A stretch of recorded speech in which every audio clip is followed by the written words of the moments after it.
Lies, money, and a rapper with a target on his back. These are some of the themes of the defense's closing argument in the Sean Combs criminal case. The prosecution delivered their fiery closing argument in the Sean Diddy Combs criminal trial.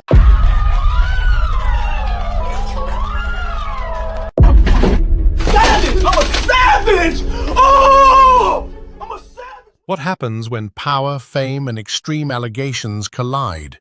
Sean Diddy Combs just faced the fight of his life in court, and his defense team didn't hold back. With everything on the line, they stepped into that courtroom and flipped the entire narrative on its head.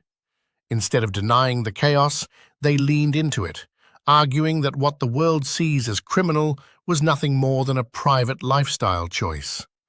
They claimed this case wasn't about law-breaking, it was about judgment. And according to them, the prosecution twisted consensual relationships into something far darker. But was it all just a slick performance? Or did they actually dismantle the charges, piece by piece? The jury is still out.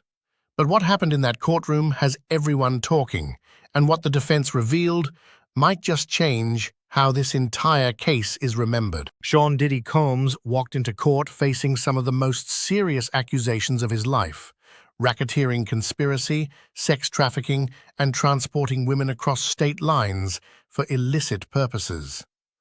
These aren't just tabloid headlines, these are federal charges that carry decades behind bars. And with every news cycle, the public pressure and speculation only intensified. The prosecution painted a grim picture: a powerful music mogul using his influence, money, and network to build a criminal enterprise operating in plain sight. According to them, Diddy wasn't just throwing parties, he was orchestrating a system of exploitation behind closed doors. Bodyguards, assistants, and insiders were allegedly all part of the machine. But when it came time for the defense to speak, they didn't just deny the claims, they ripped the entire case apart from the foundation. With bold statements and even bolder tactics, they made it clear they were not here to apologize, they were here to expose what they believed was a twisted story built more on outrage than on evidence. And their first move? Shocking the courtroom with a very different version of the truth. From the very first words out of defense attorney Mark Agnefilo's mouth, it was clear they weren't going the traditional route. Instead of tiptoeing around the accusations, he went straight for the heart of the prosecution's case and called it out as a distortion. According to Agnefilo, the prosecution hadn't uncovered a secret criminal empire. They had taken Diddy's private relationships, wrapped them in sensational language, and labeled them as crimes. The defense made it clear: yes, Diddy lived an unconventional life. Yes, some of his relationships were outside the norm. But were they criminal? Absolutely not, they claimed. He framed the entire situation as a lifestyle choice, a consensual, swinger dynamic between adults, not a trafficking operation. The encounters that the prosecution labeled as exploitation were, in the defense's eyes, voluntary, mutual, and personal. There was no force, no coercion, and definitely no enterprise pulling the strings. The real issue, according to them, wasn't what Diddy did, but how prosecutors chose to spin it. It was about optics, not legality. But Agnefilo didn't stop there, because to him, this case wasn't just about consent. It was about the story being told and who was controlling the narrative. This, Agnefilo said, is a tale of two trials. On one side, you had the prosecution's version, a dark, sensational story of manipulation, control, and organized abuse. On the other, the defense presented what they called the reality, a world of fame and wealth, yes, but also of adult choices, complex relationships, and blurred boundaries. Agnefilo accused the government of building their case on emotion, not evidence. He argued that they took stories from ex-partners, disgruntled insiders, and online speculation and stitched them together to fit a predetermined narrative. One that made Diddy look like a predator, when in reality he claimed there was no hard proof of any criminal conspiracy. He pointed out that many of the witnesses brought forward didn't even know each other. There was no network, no organization, and no shared mission. Just scattered allegations and messy personal relationships. To the jury, the message was simple.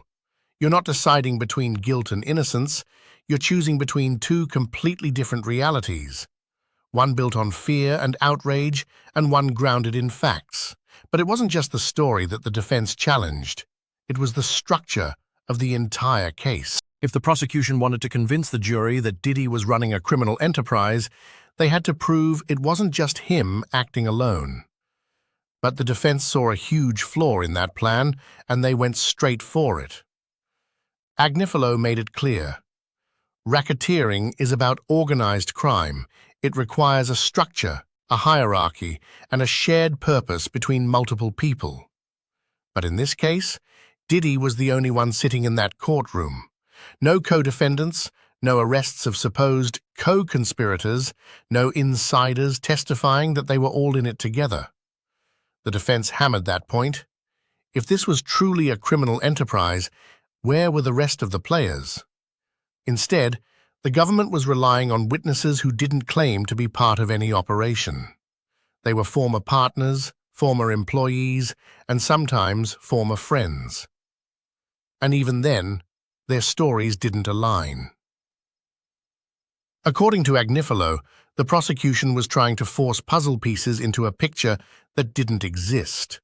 The parties, the travel, the sex, it may have looked chaotic from the outside, but that doesn't make it racketeering.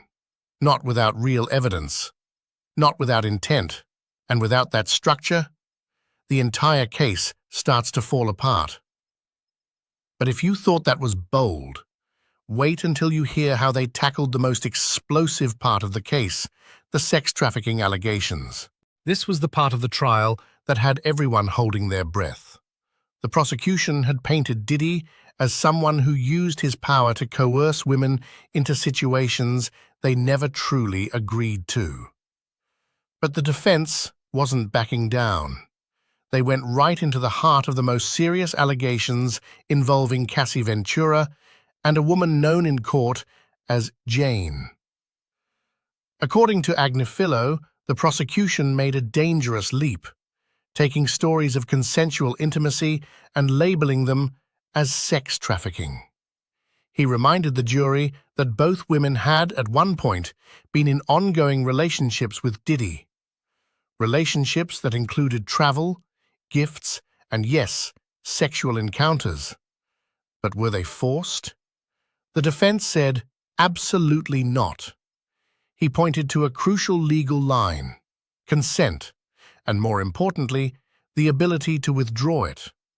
But what the defense argued was that the prosecution had retroactively turned past relationships into criminal events based on bitterness or regret, not actual evidence of force, coercion, or exploitation. The defense's narrative was clear. Cassie and Jane made adult decisions. They may regret them now, but that doesn't make them victims of trafficking. That's not just legally questionable, it's dangerous. But Agnifilo didn't stop there, because the prosecution's entire case was built on more than just two women, and the defense had a few things to say about the rest of the witnesses too. By this point in the trial, the prosecution had introduced a range of names. People from Diddy's past who shared emotional, sometimes disturbing accounts.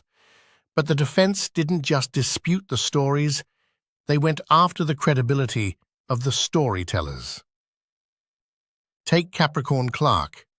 According to the defense, her testimony raised more questions than answers. Agnifilo argued that her timeline didn't add up, her claims lacked outside verification, and her motivation? Highly questionable. Then came Kid Cudi, a surprising inclusion in a case centered on sex trafficking. The prosecution hinted at violence and intimidation, referencing a mysterious car explosion. But again, the defense pushed back. There was no direct link between Diddy and the incident, no smoking gun, and no proof that the event was anything more than a tragic coincidence or street rumor. Agnifilo made a bold claim. These were grievances, not evidence. Fallout from failed friendships, failed partnerships, or personal drama, not proof of criminal conduct. And by lumping them into the case, the prosecution was, in the defense's view, muddying the waters. The jury was urged to question everything, not just what was said, but why it was said. And that doubt, the defense hoped, would be enough to break the prosecution's chain of accusations. But there was still one charge hanging over everything, the allegation that Diddy crossed state lines with escorts for sex, and what the defense said about that took everyone by surprise. One of the most explosive claims in the prosecution's case was that Diddy transported women across state lines to engage in prostitution. It's a serious charge, one that could seal a conviction if proven. But the defense pushed back hard, arguing the foundation of this allegation was shaky at best. Agnifilo made a striking point. The women at the center of these claims testified that they were not prostitutes. They insisted their relationships with Diddy were personal, not transactional. This was no underground trafficking ring. It was a network of friends, acquaintances, and partners navigating complicated lives in the spotlight. The defense argued that the prosecution had twisted those testimonies, taking words out of context and framing them to fit a criminal narrative. In their view, transporting someone isn't a crime unless the purpose is illegal. And if the women themselves denied being involved in sex work, how could that charge stand? This argument cast a shadow over the prosecution's case, forcing jurors to question the very evidence used to paint Diddy as a trafficker. But of course, the prosecution wasn't going down without one final push. With the defense laying out their bold claims, the prosecution knew the stakes were high, and Maureen Comey stepped up to deliver a powerful closing rebuttal. She told the jury not to get distracted by the defense's narrative tricks or emotional appeals. According to Comey, the facts told a different story, a story of a criminal enterprise built on manipulation and control. She reminded the jury that the law doesn't require multiple acts to convict. Even one proven instance of trafficking or conspiracy would be enough for a guilty verdict. The prosecution leaned heavily on the credibility of their witnesses, those who came forward despite personal risks, shining a light on what they claimed was a pattern of exploitation. Comey argued that the defense's attempts to paint these relationships as consensual lifestyle choices were a deliberate smokescreen, meant to confuse the jury and obscure the truth. As the courtroom tension peaked, the battle lines were clear, two radically different versions of reality, with the jury holding the ultimate power. Now, all eyes turned to the jury's deliberation and the verdict that could change everything. This trial wasn't just about Sean "Diddy" Combs.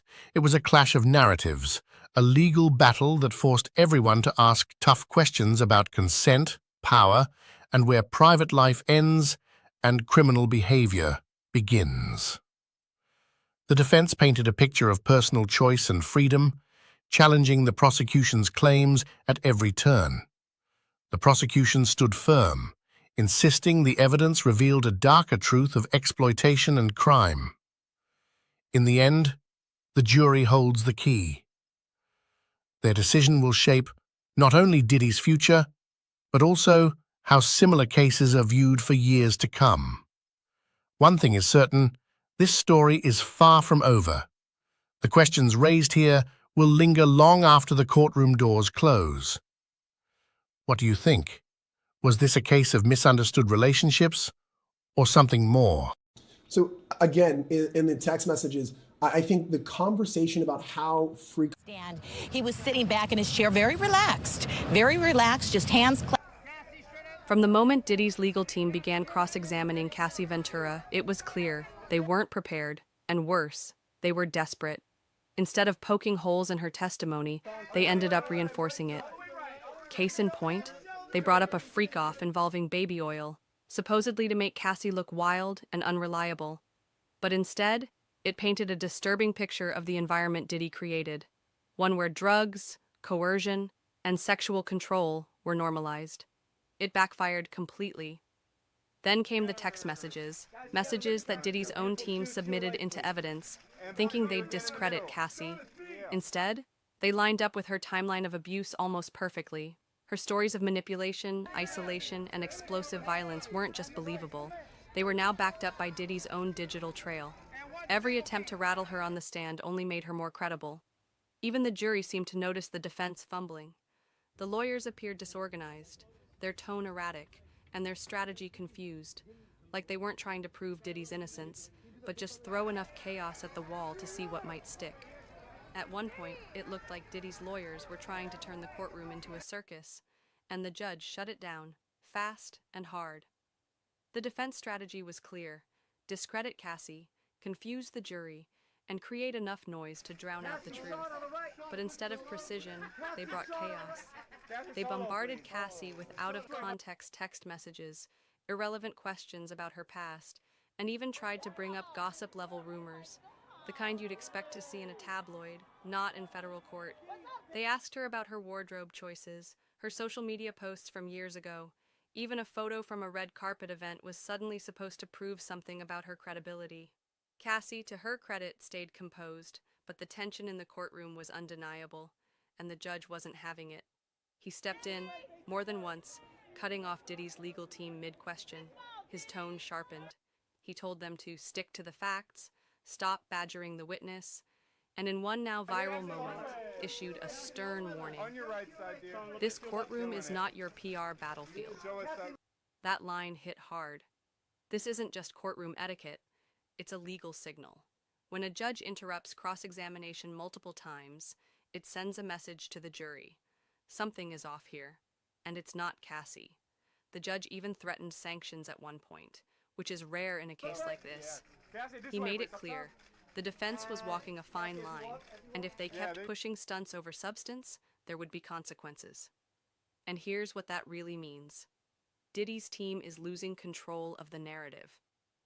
The courtroom isn't bending to their strategy, and the judge is making sure of it. He's keeping this trial focused on what matters: the abuse, the manipulation, the allegations that sparked this entire legal firestorm. So while Diddy might be used to controlling the headlines, the guest lists, and the VIP rooms this time, he's in a room he can't control, and the judge is holding the gavel. I think what the defense is going to say is that this wasn't blackmail, this was not coercion. At first, when Cassie filed that lawsuit, the response was split. There was confusion, suspicion. People asked, why now? Why settle so fast? Is this just another money grab? Even some fans said, she was with him for years. If it was so bad, why didn't she leave sooner? But then came the courtroom. The sworn testimony, the details, the tone, the controlled delivery. Cassie didn't come off desperate. She came off focused, measured, steady. Her words didn't sound like revenge. They sounded like truth. And something shifted. The doubts started to fade. The judgment started to reverse. People started listening, not with skepticism, but with open eyes. Social media, the true court of public opinion, began to move like a wave. First, the legal community started reacting. Lawyers on TikTok broke down the transcript, frame by frame, saying things like, "This is the most consistent and calmly delivered cross-examination we've seen in a celebrity case in years." Cassie's responses are razor sharp. She's not cracking. She's not stalling. Then came the content creators, the gossip channels, the commentators who usually ride the fence. They weren't riding this one. They were calling it what it was: dark, disturbing, real. Even fans who once defended Diddy are going silent, or worse, for him, they're flipping sides. Influencers who used to post about his parties are quietly deleting content. Former collaborators are distancing themselves. Some are pretending they never even knew him. The industry smell test is shifting. And Diddy? He's starting to reek of cancel energy. And then there's the music. A slow purge is happening. People are removing his tracks from their playlists. DJs are skipping his songs in the club. TikTok creators are refusing to use his beats, saying, "I'm not making content to the soundtrack of someone accused of this." It's like people are waking up and saying, "We can't dance through someone else's trauma anymore." This isn't just some PR crisis. This is the start of something deeper, a cultural rejection, a reckoning that reminds people that no one, no matter how rich, how powerful, how legendary, is immune. We saw it with Cosby, with Weinstein, with R. Kelly, and now the tide is turning on Diddy. And at the center of that tide, a woman the world once called a former girlfriend now has a new title: whistleblower, survivor, truth teller. Cassie isn't just reclaiming her story, she's rewriting his. When the words "freak off" first hit the internet, people laughed. It sounded absurd, cartoonish, like something out of a bad 2000s reality show. Freak off? What is this, a canceled BET special? Sounds like some grown-up Hunger Games. The memes came fast. Twitter, TikTok, Reddit, everyone joked about it. People imagined velvet rooms with spinning beds, moody lighting, Diddy in a silk robe handing out NDAs like party favors. It became a punchline, a viral moment. Another chapter in the book of celebs are weird.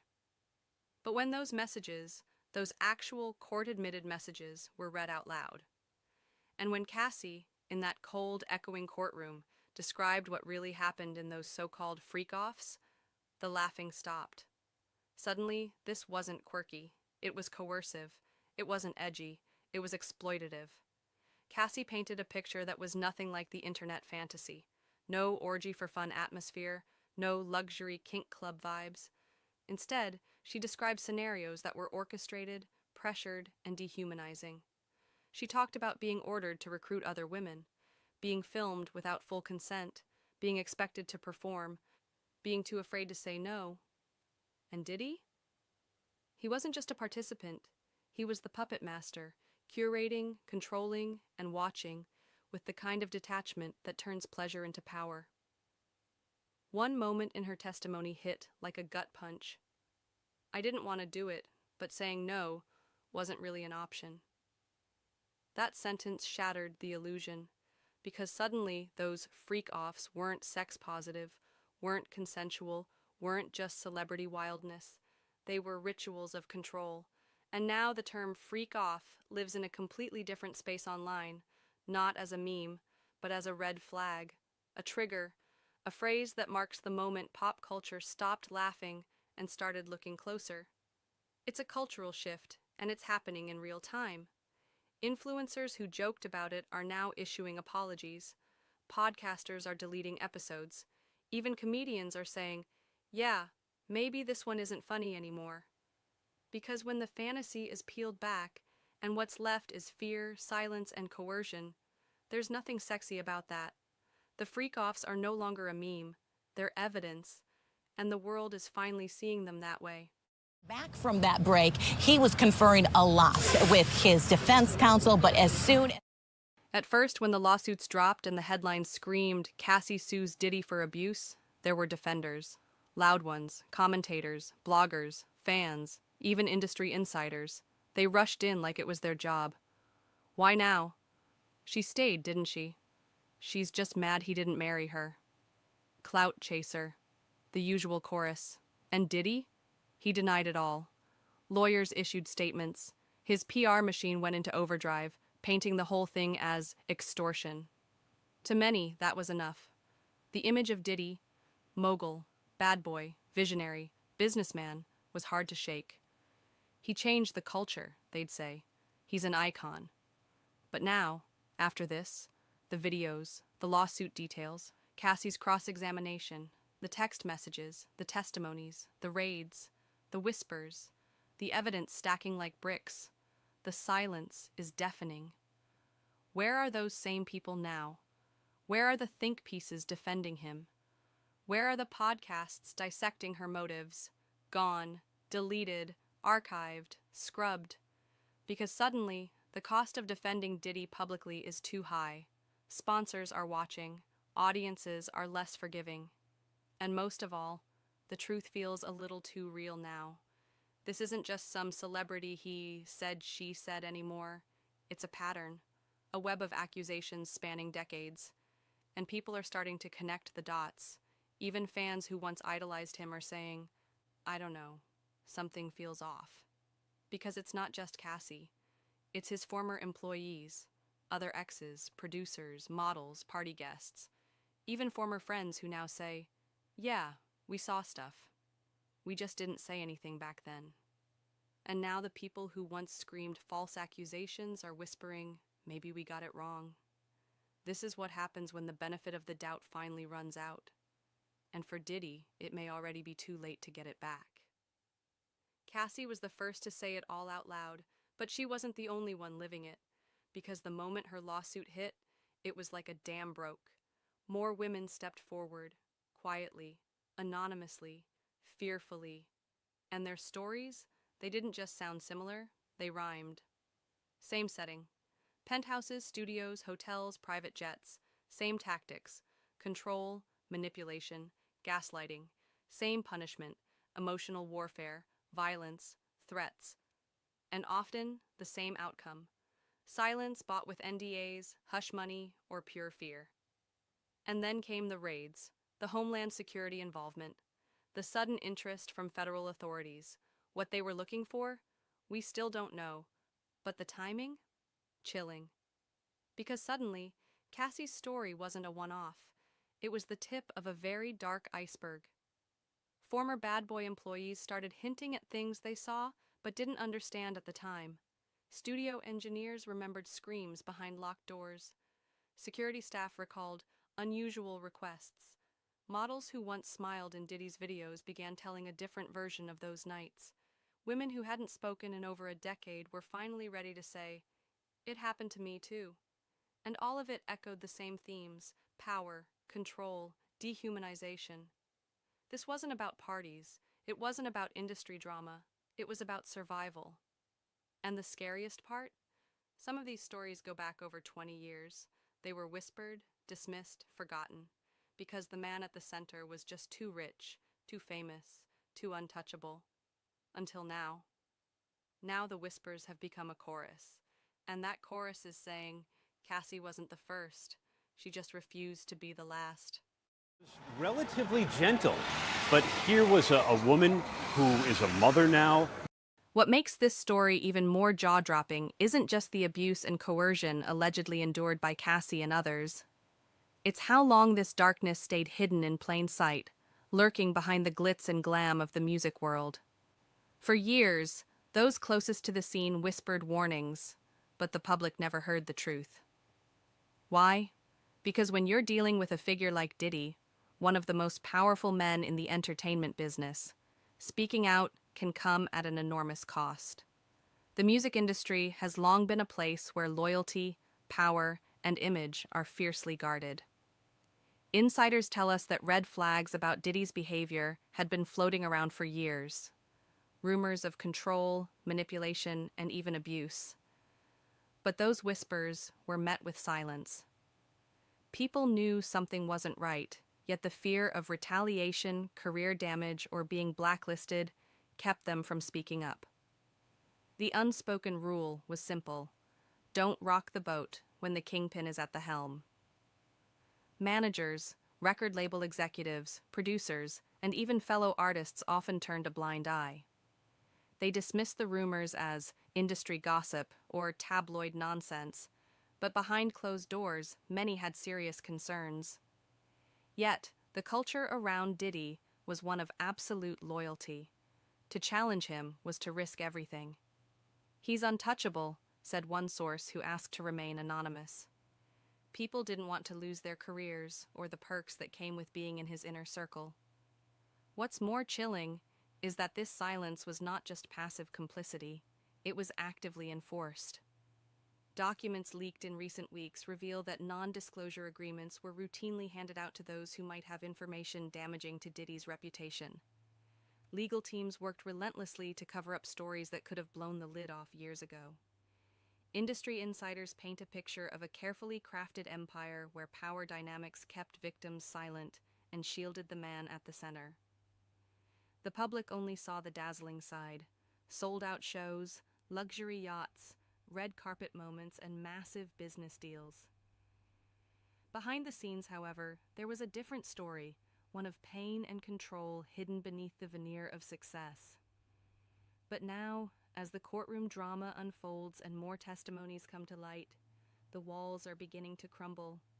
Survivors are finding their voices, lawyers are digging deeper, and journalists are uncovering layers of silence and protection that allowed this to go on for so long.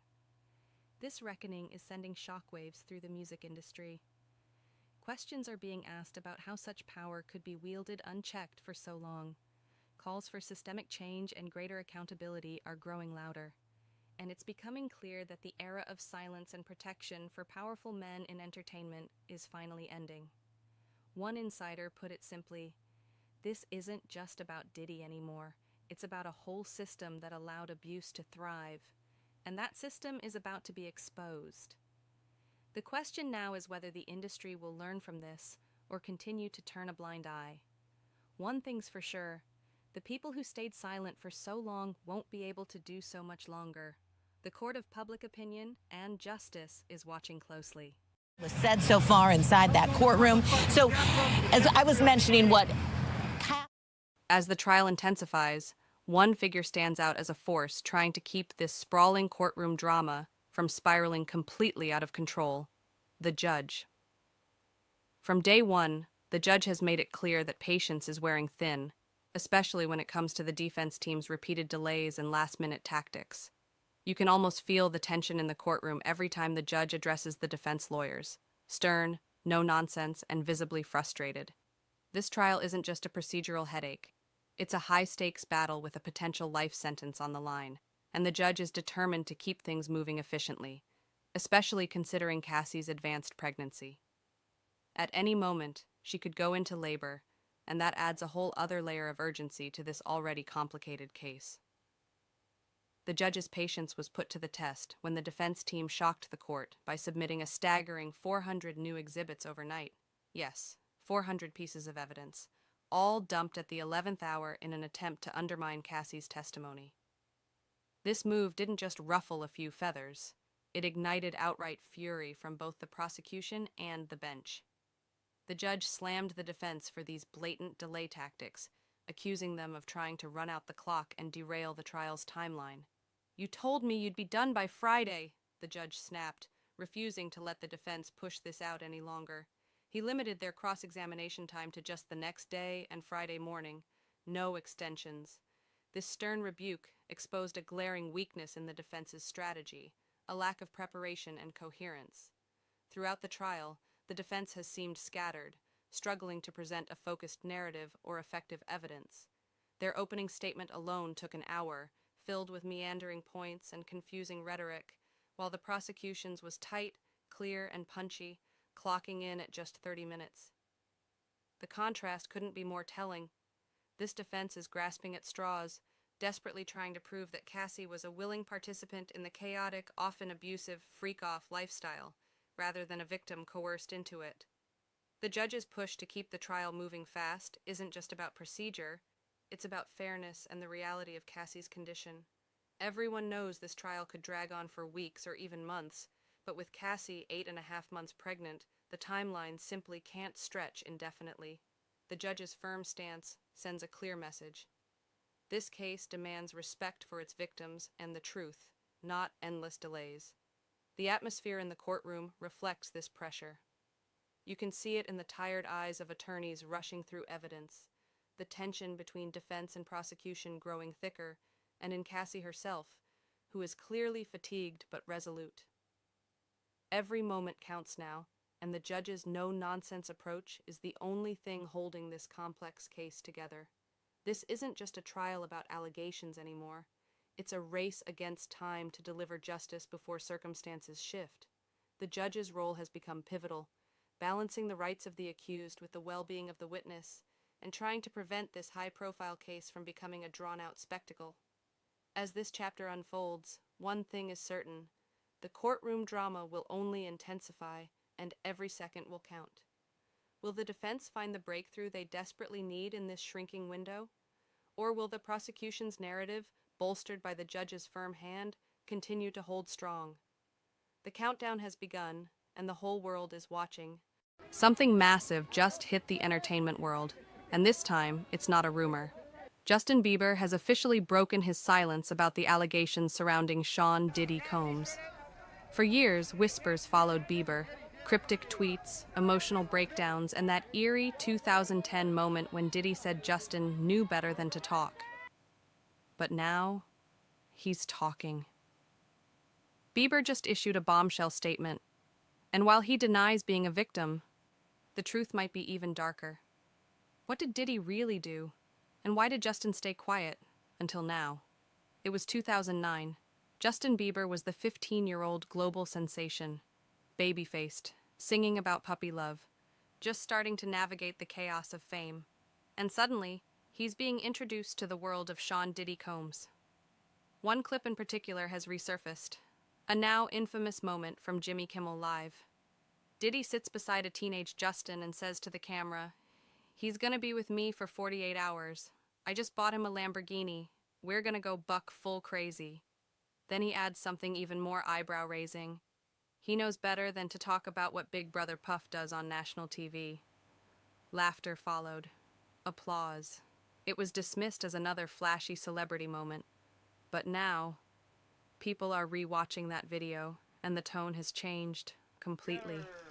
That old footage is circulating again, this time with captions, slowed-down audio, and a growing list of questions. Why was a grown man spending entire weekends with a teenager? What did Diddy mean by, "he knows better than to talk"?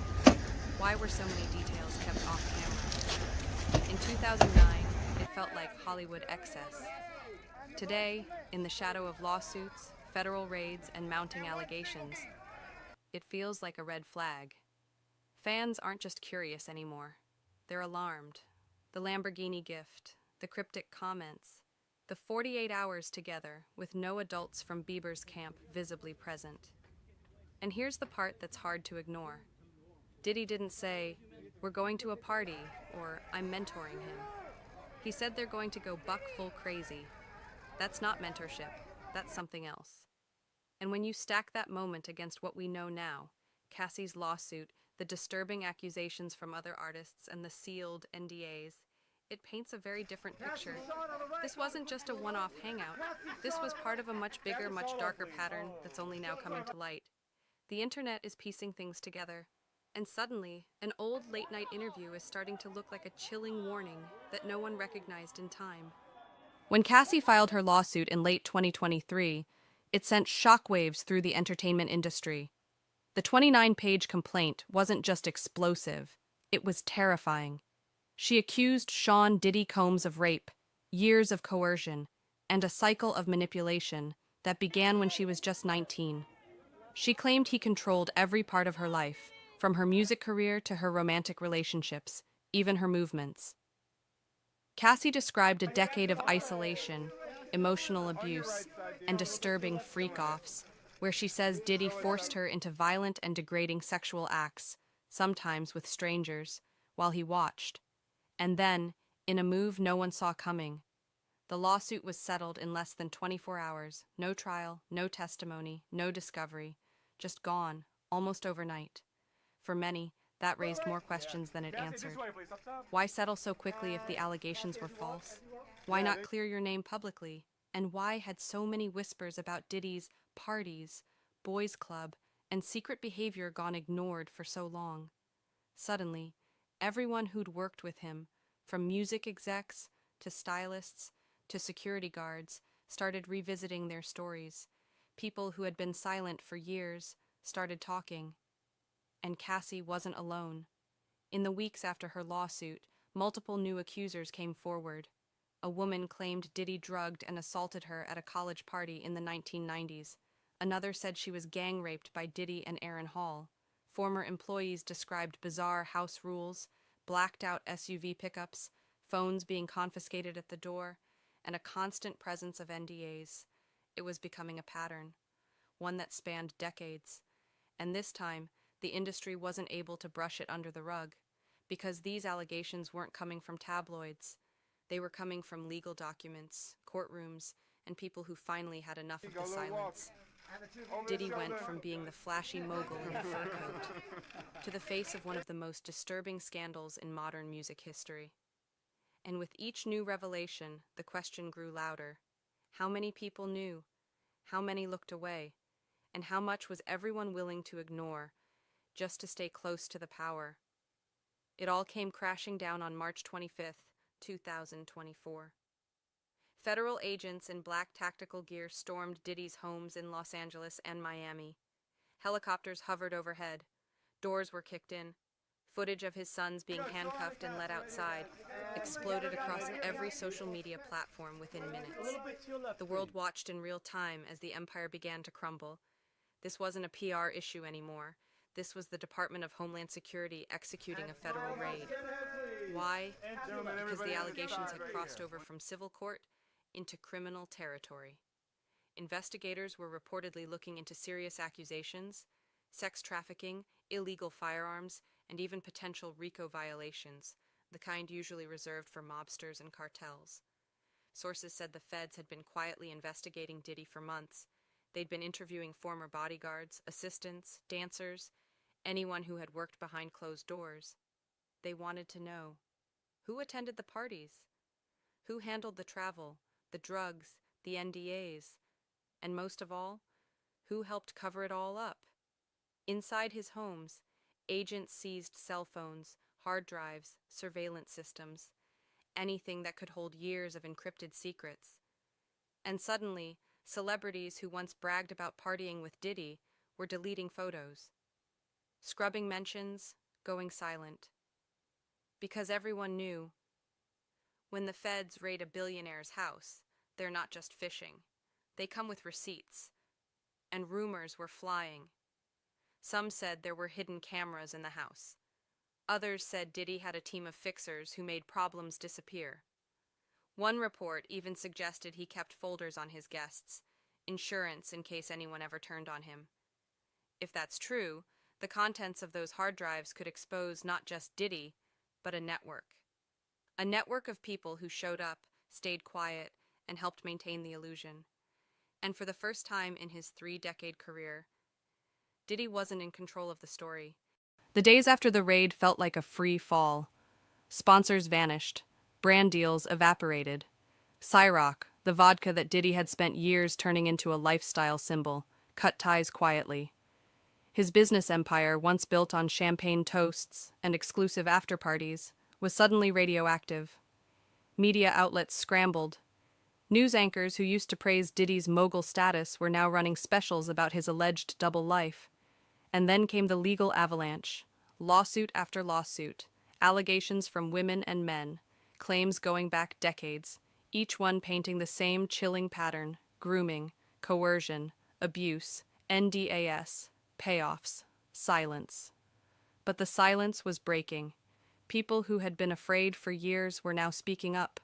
Former dancers, studio interns, security guards, even people who had once called him family.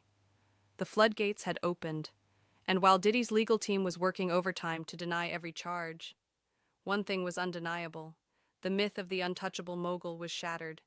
Hip-hop fans, the ones who grew up with his music, his fashion, his swagger, they were now asking questions. How did no one stop this? How many people knew?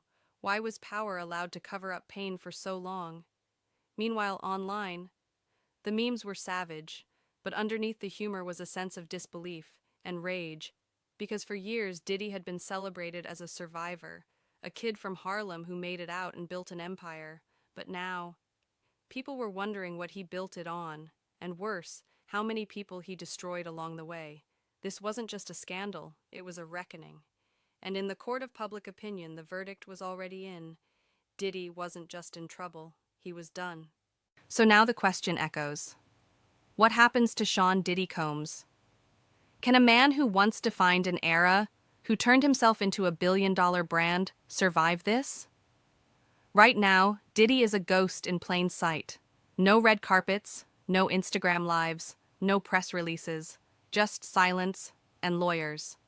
Sources say he's holed up in one of his mansions, surrounded by a shrinking circle of loyalists, and fear. Fear that more tapes will leak. Fear that more people will talk. Fear that the empire he built on fame, charm, and hustle is crumbling from within. Federal investigators are circling.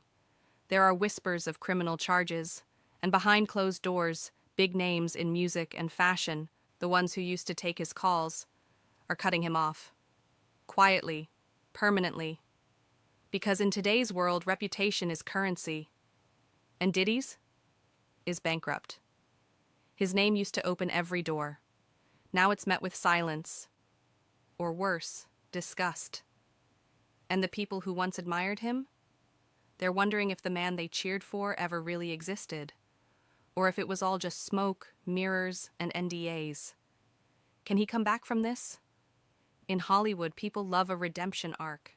But this is different. This isn't a scandal. This is a system of abuse. And the internet doesn't forget. So what's next for Diddy?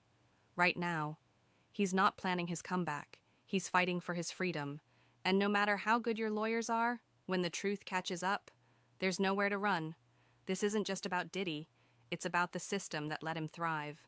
For decades, the music industry has been a playground for power. And power unchecked becomes dangerous.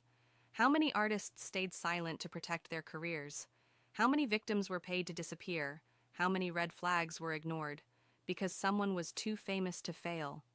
This is bigger than one man. It's about an industry that claps for charisma and turns away from the truth. Diddy isn't the first powerful figure to fall, and he won't be the last. But his story is a warning shot, a reminder that fame doesn't equal innocence, and money doesn't erase damage. The cameras may stop rolling, the headlines may fade, but for the people still healing, the story is far from over. This is a reckoning, not just for Diddy, but for everyone who helped build the myth and buried the reality. Because at the end of the day, power doesn't protect you forever. The truth always gets the last word. Worse victims, or alleged victims, like Cassandra Ventura Fine and others into sex acts. Are in the courtroom, but there's no press at all. Right. And these people are facing, two of them face the death penalty. So it's sort of In the high-stakes legal battle that could determine Sean Diddy Combs' future, one figure has emerged as the trial's unlikely protagonist, Matthew Russell Lee, the tenacious journalist behind Inner City Press. While federal courtroom rules have barred cameras and recording devices, creating an unprecedented media blackout around this celebrity trial. Lee's rapid-fire live tweets have become the world's window into proceedings that could send the music mogul to prison for decades. Armed with nothing but a notepad and preternatural focus, Lee has achieved what major news networks can't, delivering verbatim accounts of testimony so accurate that attorneys reportedly use his posts to check their own notes. His @Inner City Press Twitter feed has transformed into must-read material for everyone from legal analysts to celebrity gossip hounds, amassing over 350,000 followers, hungry for real-time updates on the bombshell allegations. But this unprecedented access comes with its own drama. The information vacuum has spawned a cottage industry of misinformation, with AI-generated fake testimony and absurd celebrity cameo rumours. Prince supposedly testifying, Nicki Minaj in the gallery, running rampant online. Lee has been forced to become both reporter and rumour control, issuing corrections and clarifications to separate courtroom fact from internet fiction. The situation grew so chaotic that Lee took the extraordinary step of compiling his tweets into an e-book, a digital paper trail proving what was actually said under oath versus the wild speculation spreading across social media. People were taking my words out of context or creating completely fake posts attributed to me, Lee revealed. In a case this serious, with allegations this severe, accuracy matters. Meanwhile, Judge Submanian's courtroom has become a pressure cooker of competing interests.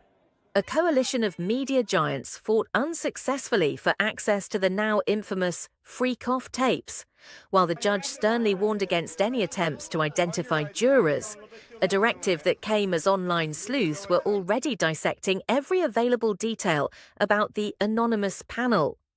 The irony isn't lost on legal observers. In a trial about alleged manipulation and control of narratives, the public's understanding hinges entirely on one independent journalist's ability to maintain objectivity while the internet rages with speculation. As the testimony grows more explosive, security guards detailing alleged beatings, assistants describing 20-hour workdays, and of course those mysterious tapes, Lee's role as the trial's de facto stenographer has never been more crucial or more scrutinized. For those following along at home, the takeaway is clear. In the battle for truth in the Diddy trial, Matthew Russell Lee isn't just covering the story. He's become the story's most vital conduit, the ghost in the courtroom, whose tweets may ultimately shape how history remembers this watershed moment in celebrity justice. The most explosive evidence in the trial remains shrouded in secrecy. Videos so graphic, so damning, that only the jury has been allowed to see them. Federal prosecutors allege these freak-off tapes are the smoking gun that proves Diddy's alleged sex trafficking and coercion, while the defense insists they're nothing more than proof of a consensual, if unorthodox, sex life. The fight to keep them hidden. A media coalition led by powerhouse law firms launched a last-ditch effort to unseal the tapes, arguing the public had a right to see evidence presented in court. But Judge Submanian swiftly shut them down, citing the Ghislaine-Maxwell precedent, where sensitive material was kept under wraps to protect victims and prevent sensationalism. Instead, jurors were given private monitors and headphones, turning the courtroom into a closed-door screening room. What's actually on the tapes? While the public can only speculate, courtroom reports suggest the footage includes multiple alleged freak-offs, threesomes, and group sex sessions involving Diddy, Cassie, and other unidentified participants. Possible signs of coercion. Prosecutors claim the videos show behavior that aligns with Cassie's testimony about being pressured into sex acts. Drug use in the background, which could support allegations of intoxication as a control tactic. The defense isn't denying the tapes exist. They're arguing they don't prove a crime. Yes, my client has an adventurous sex life. Yes, he filmed it. But since when is that racketeering? One attorney reportedly quipped, the jury's reaction. Did they gasp? Look away? Observers have desperately searched for clues in the jurors' body language. Did anyone flinch? Look disturbed? Matthew Russell Lee, ever the careful reporter, refuses to speculate. Unless someone vomits or walks out, I'm not reading into it, he says. But legal experts warn. If even one juror found the footage deeply unsettling, it could tilt the entire case. The bigger question, will these tapes ever leak? With the trial ongoing, the footage remains under lock and key. But if history is any guide, see the Ray J and Kim K tape, the Paris Hilton sex video, celebrity scandals have a way of escaping into the wild. For now, the world is left with only descriptions. And the haunting question, what exactly did the jury see that we weren't allowed to? In what may become the most scrutinized jury deliberation since O.J. Simpson, the 12 New Yorkers tasked with determining Sean Diddy Combs' legal fate represent a fascinating cross-section of modern America and a potential minefield for both prosecution and defense teams. This isn't just another anonymous federal jury. This is a group that actively fought to be here, raising eyebrows about their true motivations in a case that's become as much about celebrity culture as criminal justice. The UN Enigma, a juror's suspicious story. The most controversial panel member, juror number 8, a self-described counterterrorism specialist at the United Nations, has become the trial's biggest mystery. Matthew Russell Lee, whose extensive UN reporting background gives him unique insight, immediately spotted inconsistencies in the jurors' claims. The UN's Counterterrorism Committee, Executive Directorate, CTED, works directly with the FBI and Homeland Security weekly. Lee notes, for him to claim no interaction with U.S. law enforcement simply doesn't add up. Legal analysts suggest several possibilities. The superfan theory. Could he be a Bad Boy Records loyalist who lied to get on the jury? The opportunist. With book deals for high-profile trial jurors reaching 6 figures, is this his golden ticket? The activist. Does he view this as a chance to make a statement about race and justice? The HBO connection that raised eyebrows. Perhaps the most ironic selection was juror number 3, a production assistant at HBO, the network that aired Diddy's seminal reality series, Making the Band. While she claimed impartiality, legal experts wonder if the defense missed a trick by not striking her. Anyone working in entertainment would have at least secondhand knowledge of Combs's reputation, notes trial consultant Dr. Emily Rice. It suggests the defense wanted someone who understands celebrity culture.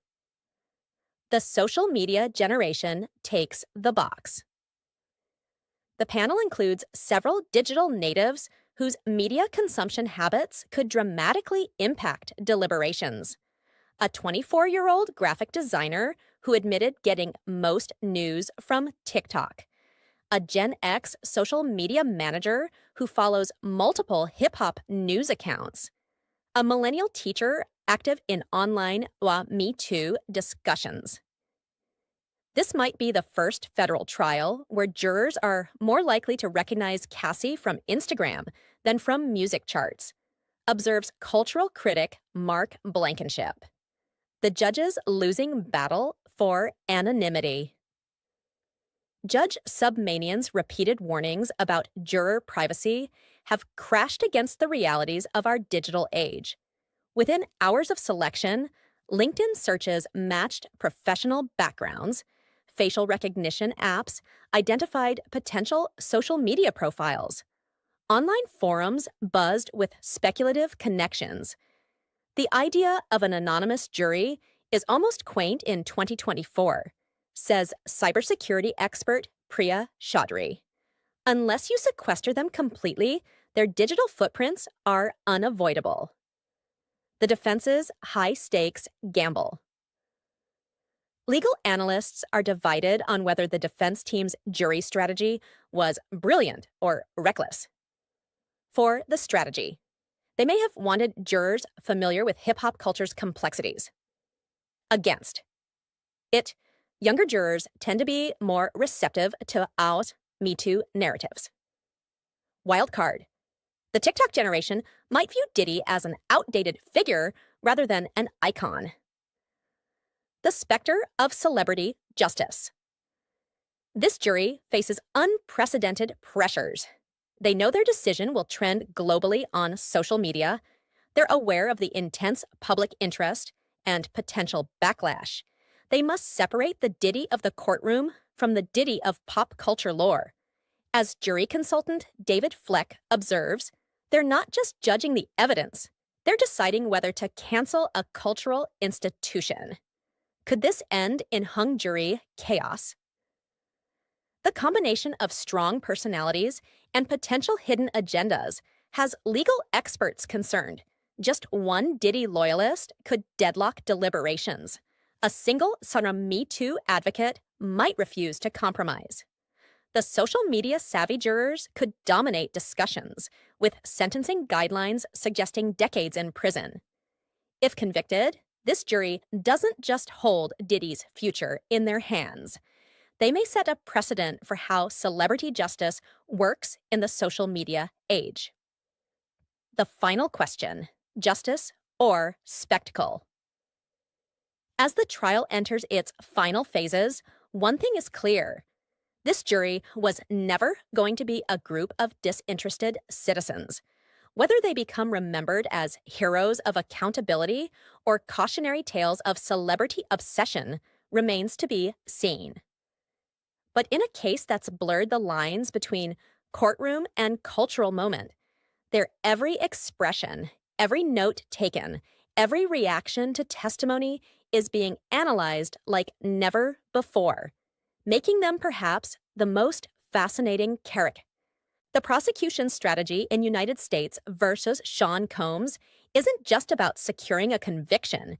It's an audacious attempt to redefine how the justice system treats powerful entertainers. By charging Diddy under the Racketeer-Influenced and Corrupt Organizations, RICO Act, a statute typically reserved for mob bosses and drug cartels, federal prosecutors are testing whether a celebrity's inner circle can be treated as a criminal enterprise. The unprecedented legal theory. At its core, the case hinges on a radical argument that Bad Boy Records wasn't just a label, it was a front for illegal activity. Prosecutors allege employees as foot soldiers, bodyguards, assistants, and even artists allegedly facilitated crimes under Diddy's direction. Sex as a business expense. The freak-off tapes, they argue, weren't just personal, they were tools of control to manipulate associates, a pattern of witness intimidation. From alleged payoffs to physical threats, prosecutors claim Diddy operated like a traditional racketeer. Legal experts are torn. This stretches RICO to its breaking point, says Harvard law professor Randall Eliason. But if they win, it opens the floodgates for targeting other powerful figures. The weak link, where the case could crumble. Even some anti-Diddy observers see vulnerabilities, the consent loophole. Without concrete proof of violence or threats, does BDSM or group sex alone constitute trafficking? The celebrity exception problem. If a jury believes Diddy's lifestyle was outrageous but not illegal, does that create a double standard? The star witness risk. Cassie's credibility is strong, but the defense has painted other accusers as opportunists. The defense's counterattack. This is a witch hunt. Diddy's lawyers aren't just defending, they're accusing prosecutors of cultural bias, the freak-off double standard. They cite straight rappers who've glorified similar behavior without prosecution. The Jack Johnson parallel. They've highlighted how the Mann Act, transporting people for immoral purposes, was weaponized against Black celebrities historically. Where's the violence? Unlike classic RICO cases, there's no murder or drug ring, just salacious tabloid fodder. The verdict that could change everything. If Diddy walks, it could. Embolden other celebrities to ignore NDAs and secrecy clauses, undermine future RICO cases against entertainers, fuel conspiracy theories about the system protecting its own. But if he's convicted, a new era of accountability for music industry predators, a blueprint for targeting Harvey Weinstein-esque figures without smoking gun evidence, a chilling effect on hip-hop's hush money culture. The final twist. Is this really about Diddy? Some speculate the case is a warning shot to the entertainment industry at large. They picked Diddy because he's high-profile enough to scare others, but not so beloved that he'd spark riots, says a former federal prosecutor. If this works, imagine who's next. Kid Cudi will take the stand immediately after Diddy's former personal assistant, George Kaplan, raps. He said 6 people were at the home when it was searched, including a music producer and a property manager. Diddy's lawyers argue evidence in a courtroom revelation that has sent shockwaves through the entertainment industry, rapper Kid Cudi testified that Sean Diddy Combs orchestrated a violent campaign against him, including a home break-in and the firebombing of his Porsche, after discovering Cody's brief relationship with Combs' ex-girlfriend, Cassie Ventura. Cody likened Combs to a Marvel supervillain, painting a picture of a music mogul consumed by jealousy and capable of orchestrating acts of intimidation and violence. It sounds like the plot of a high-octane Netflix thriller: celebrity romances, power plays, and a luxury car exploding in a fireball. But it's unfolding in real time, inside a courtroom packed with cameras, lawyers, and shocked onlookers. In a bombshell testimony that could redefine the scope of Sean Diddy Combs' ongoing legal saga, rapper Kid Cudi stepped onto the witness stand and accused the hip-hop mogul of orchestrating a violent campaign of intimidation. The target? Cudi himself, allegedly punished for the briefest of romances with Cassie Ventura, Combs' former longtime girlfriend. According to Cudi, his home was broken into under suspicious circumstances, and his Porsche was later engulfed in flames in a mysterious explosion. "It felt like something out of a Marvel movie," he told the court. "Diddy was like a supervillain." The moment sent shockwaves through the courtroom and far beyond. Until now, Kid Cudi had remained entirely outside the whirlwind of lawsuits and headlines surrounding Diddy. But with one statement, he became a central figure in a story that's grown darker and more dangerous with every passing week.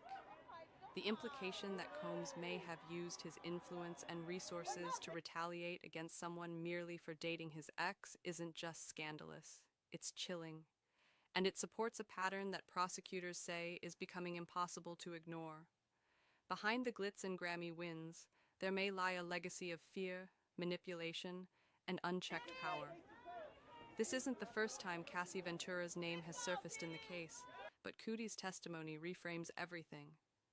Cassie had already alleged years of abuse at the hands of Combs, painting a portrait of a man consumed by control and rage. In one harrowing account, she claimed he beat her aboard a private jet in full view of others, only to have her cries for help met with silence. Her voice cracked in the courtroom as she recalled screaming, "Isn't anybody seeing this?" That testimony was powerful. But now, with Kid Cudi claiming that he was targeted for even associating with her, the picture widens.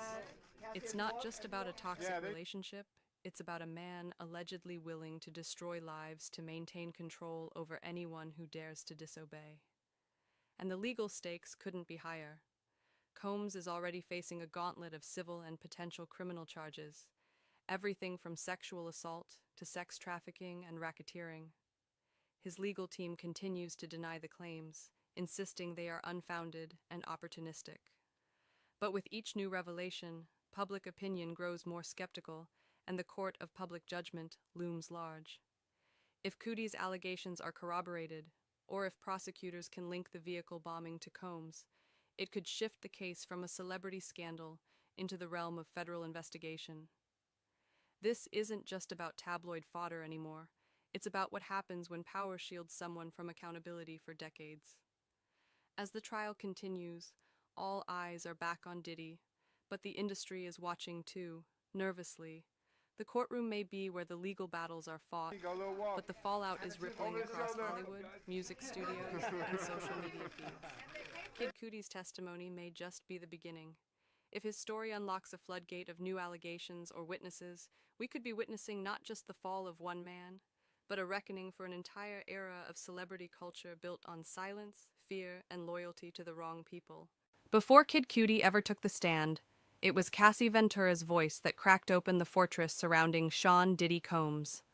The singer, model, and longtime muse of the music mogul filed a lawsuit last year that didn't just make headlines. It detonated decades of whispers into a public reckoning. Her allegations were graphic and deeply disturbing. Years of physical abuse, coercive control, surveillance, and sexual violence that she says took place behind closed doors, while the world saw only red carpets and platinum records. According to Cassie, what began as a promising career under Combs' mentorship quickly devolved into something darker, something she described as psychological warfare. One of the most haunting moments from her testimony centered around a violent altercation on a private jet, where she says Combs beat her in front of an entire flight crew. She described crying out for help, looking each person in the eye and asking, "Isn't anybody seeing this?" But no one moved, no one spoke. That moment, frozen in time, became symbolic of everything Cassie says she endured. A culture of silence, where fear trumped morality and the power Combs wielded could shut down even a scream at 30,000 feet. "He made sure I knew he could ruin me," she reportedly said, "and for a long time, I believed him." Her accusations go beyond physical abuse. They suggest a deliberate campaign to isolate and dominate. Cassie alleges that Combs controlled her career, her finances, and even her access to friends and family. In one instance, she claimed he demanded to review her phone, interrogated her about male contacts, and once forced her to cancel a recording session over jealousy. These weren't occasional outbursts, she said. They were part of a sustained system of surveillance and punishment. And the people around them? Many, she claims, knew, but chose to look away. Legal analysts have pointed out that Cassie's testimony could become a cornerstone of the broader case, especially as more witnesses come forward. Her willingness to name names, describe specific incidents, and recall locations and dates has already drawn comparisons to early Me Too lawsuits that shattered long-standing walls in Hollywood. But what makes her story so pivotal is the fact that it not only details alleged abuse, it suggests an entire ecosystem enabled it. Assistants, security personnel, employees, and industry insiders who allegedly protected Combs, either out of loyalty or fear, may now find themselves under scrutiny. And now, with Kid Cudi's claims suggesting Combs went as far as bombing a car out of spite, Cassie's story feels even more credible and even more terrifying. It's not just that she was harmed, it's that the threat extended to anyone connected to her, further illustrating the lengths Combs was allegedly willing to go to keep control. What began as a personal account has evolved into something. As the courtroom spotlight intensifies, what began as a single voice, Cassie Ventura's, is now part of a growing chorus, each voice echoing the last in a pattern that feels impossible to ignore.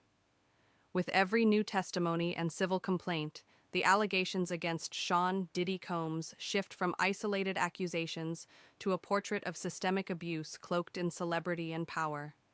The stories vary in detail, but the themes remain disturbingly consistent: psychological control, explosive violence, and a culture of fear that kept people quiet for years. In legal filings and media interviews, more than half a dozen women have now accused Combs of coercion, assault, trafficking, or emotional abuse. Some were industry hopefuls who believed Diddy could launch their careers. Others were employees, romantic partners, or simply in his orbit long enough to see a different side of the music mogul, one that didn't appear in press photos or public interviews. Several plaintiffs have described being isolated from their friends and family, monitored around the clock, and pressured into sexual situations under threats of career sabotage. One described waking up disoriented in a hotel suite after accepting a drink from Combs at a party, her memory hazy, her body bruised. Another said she was flown across state lines under false pretenses, only to be forced into a situation she later described as trafficking. Behind the glamour of yachts, penthouses, and red carpets was, allegedly, a tightly controlled world where power was currency, and fear was the price of entry. Former employees have begun speaking to investigators, detailing how Combs allegedly used an entourage of loyal aides, bodyguards, and staffers, not just for protection, but for enforcement. "It wasn't just that people were afraid to speak up," said one former personal assistant. "It was that you knew there were eyes on you, always." Another claimed that hotel rooms were regularly swept for recording devices, unless Combs wanted them there. There are even allegations of private security teams being instructed to physically intimidate guests or partners who didn't follow rules. These weren't rumors whispered backstage. They were policies enforced at the highest levels of his inner circle, witnesses claim. Perhaps most disturbing is the emerging picture of an ecosystem built to protect Combs from consequences. one allegedly upheld not only by those directly on his payroll, but by a broader culture of celebrity complicity. Several insiders have said that people in the industry knew, or at least suspected, what was happening. But Combs' status as a music tycoon, a label boss, and a cultural icon made him untouchable. If you spoke out, you weren't just risking a job, you were risking your future, one former Bad Boy Records executive reportedly said. He had the money to crush you and the connections to make sure you stayed crushed. The introduction of Kid Cudi into this narrative changed everything, not just because of the allegations themselves, but because of who he is. Cudi isn't a background figure or a nameless accuser. He's a Grammy-nominated artist, a peer in Combs' industry, someone with visibility and credibility. When he stood up in court and described his home being broken into and his Porsche blown up, allegedly because of a past fling with Cassie, it painted a terrifying picture of how far this influence may have reached. Cudi wasn't directly involved in any of the lawsuits. He wasn't looking for clout or a settlement, and yet his life was allegedly upended simply for entering Combs' crosshairs. That revelation sent a clear message. This wasn't just about what happened behind closed doors. It was about what happened to anyone who got too close. With each new detail, the scale of the allegations expands, from private abuse to something resembling organized control. Prosecutors are beginning to draw parallels between Combs' alleged behavior and the legal definitions used in criminal enterprises, coordinated efforts to intimidate, silence, and retaliate against individuals across multiple states and over multiple years. That kind of pattern aligns with serious federal charges, charges that go far beyond civil court and could potentially lead to prison time. RICO, Racketeer Influenced and Corrupt Organizations Act, laws, originally designed to dismantle the mafia, are now being considered by some legal experts as a framework to investigate Combs if enough evidence can be tied together. And the most haunting part?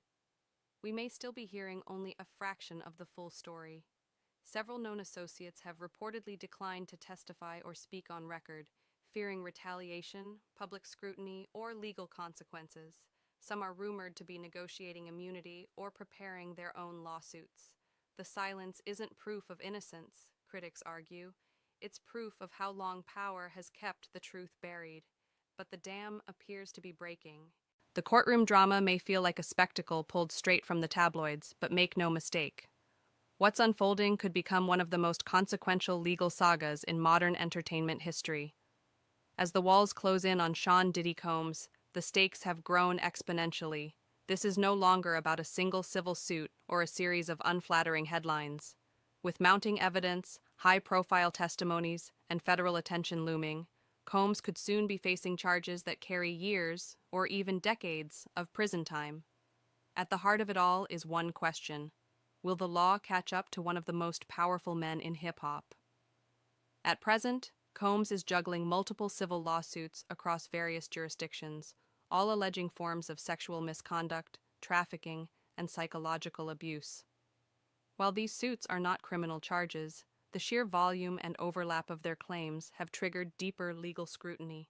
Several of the cases reference incidents that allegedly cross state lines, involve financial transactions, and suggest coordination, key factors that could support a federal investigation under racketeering laws. Already, legal experts are speculating that the Department of Justice may be quietly gathering information behind the scenes, with some suggesting that RICO charges, a legal mechanism typically reserved for organized crime, could soon be on the table. Why RICO? Because the pattern of allegations paints a picture not of impulsive behavior, but of a systematic, prolonged abuse of power. The law, originally designed to bring down mob bosses and gang leaders, allows prosecutors to charge an individual not just for crimes they directly committed, but for any criminal acts committed as part of a coordinated enterprise.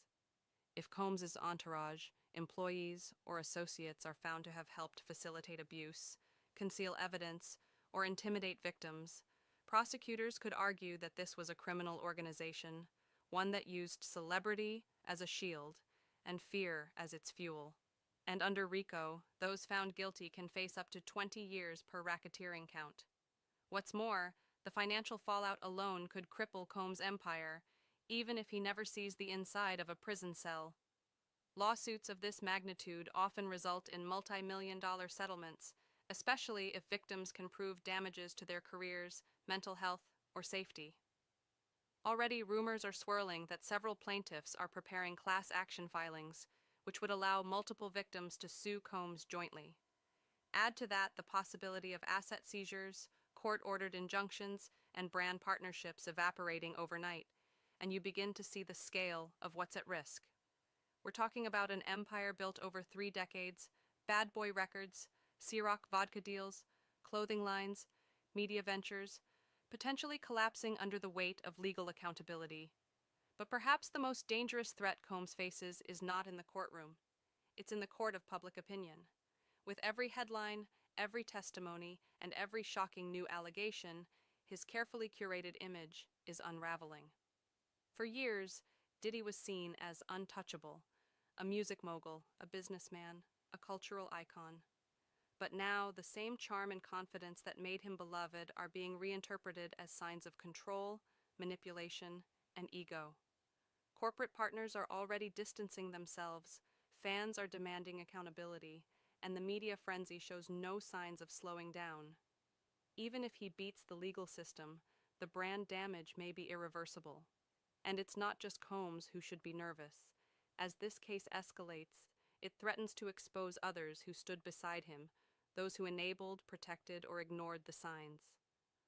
Former employees, collaborators, and executives may soon find themselves called to testify, subpoenaed for records, or named in lawsuits of their own. If even a fraction of the allegations are proven, this won't just be the downfall of a single celebrity. It could be the beginning of a broader reckoning for the entertainment industry, similar in scale to Harvey Weinstein's implosion. The question now isn't whether Combs' legacy will be changed, it's whether anyone who helped preserve it will be held accountable too. As the scandal surrounding Sean Diddy Combs continues to explode, its shockwaves are being felt far beyond the courtroom. This is no longer just a case about one man's alleged crimes. It has become a full-blown industry reckoning, one that's forcing the music world, and celebrity culture more broadly, to confront the toxic machinery that often enables abuse while silencing the abused. For years, Combs was a symbol of hip-hop dominance, a rags-to-riches mogul who danced between record deals and billion-dollar endorsements. But now, the very empire that elevated him is being forced to reckon with the silence it required to survive. In the days following Kid Cudi's bombshell testimony and the resurfacing of Cassie's harrowing allegations, the entertainment industry has entered full damage control mode. Several brands once proudly linked to Combs, liquor companies, fashion collaborators, production firms, have quietly paused campaigns or scrubbed his name from promotional material.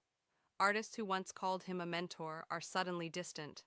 Some are issuing carefully worded statements about standing with survivors. Others are choosing silence, perhaps unsure whether to speak out or wait to see how much further this goes. The message is clear. The era of shielding icons from accountability may finally be ending. But the deeper question isn't just about Diddy, it's about everyone who kept his image intact. How many publicists, producers, and executives looked the other way? How many security guards enforced his rules while knowing what they were enabling? How many journalists softened their coverage in exchange for access, photo ops, or exclusives? These aren't abstract concerns. They're real decisions made by real people in service of power. And as more victims come forward, the walls of protection built around Combs for decades are beginning to collapse. What's left behind isn't just one man's alleged crimes, it's the wreckage of a system that let him operate unchecked. For the music industry, this is a cultural fault line moment, one that invites comparison to the Weinstein revelations that shattered Hollywood's silence. And like that scandal, this one may end up exposing an entire ecosystem where abuse was whispered about, but rarely addressed. What happens if more artists come forward with their own stories? Not just about Combs, but about other powerful figures who used fame as a shield. Already, advocacy groups are calling for investigations into music labels' internal handling of abuse complaints. A growing chorus of activists and artists are demanding independent watchdogs, contract protections for young talent, and a formal mechanism for reporting misconduct without retaliation. The conversation is no longer about whether abuse exists. It's about how deep it goes. This case is also stirring a cultural re-examination of how we idolize celebrity and what we excuse in the name of genius. Diddy wasn't just tolerated, he was celebrated. He was the life of the party, the architect of hits, the businessman with swagger and influence. His persona was built on domination, of charts, of stages, of rooms. But now, the very traits once lauded, his intensity, his confidence, his command, are being re-evaluated as potential red flags. How many times did the world cheer for power without asking what it cost the people in its shadow? And for fans, there's a reckoning too. Can you still dance to the music when you know what might have been happening behind the beats? Can you separate the art from the artist when the artist is accused of harming others to maintain his empire? These aren't easy questions, and there are no one-size-fits-all answers.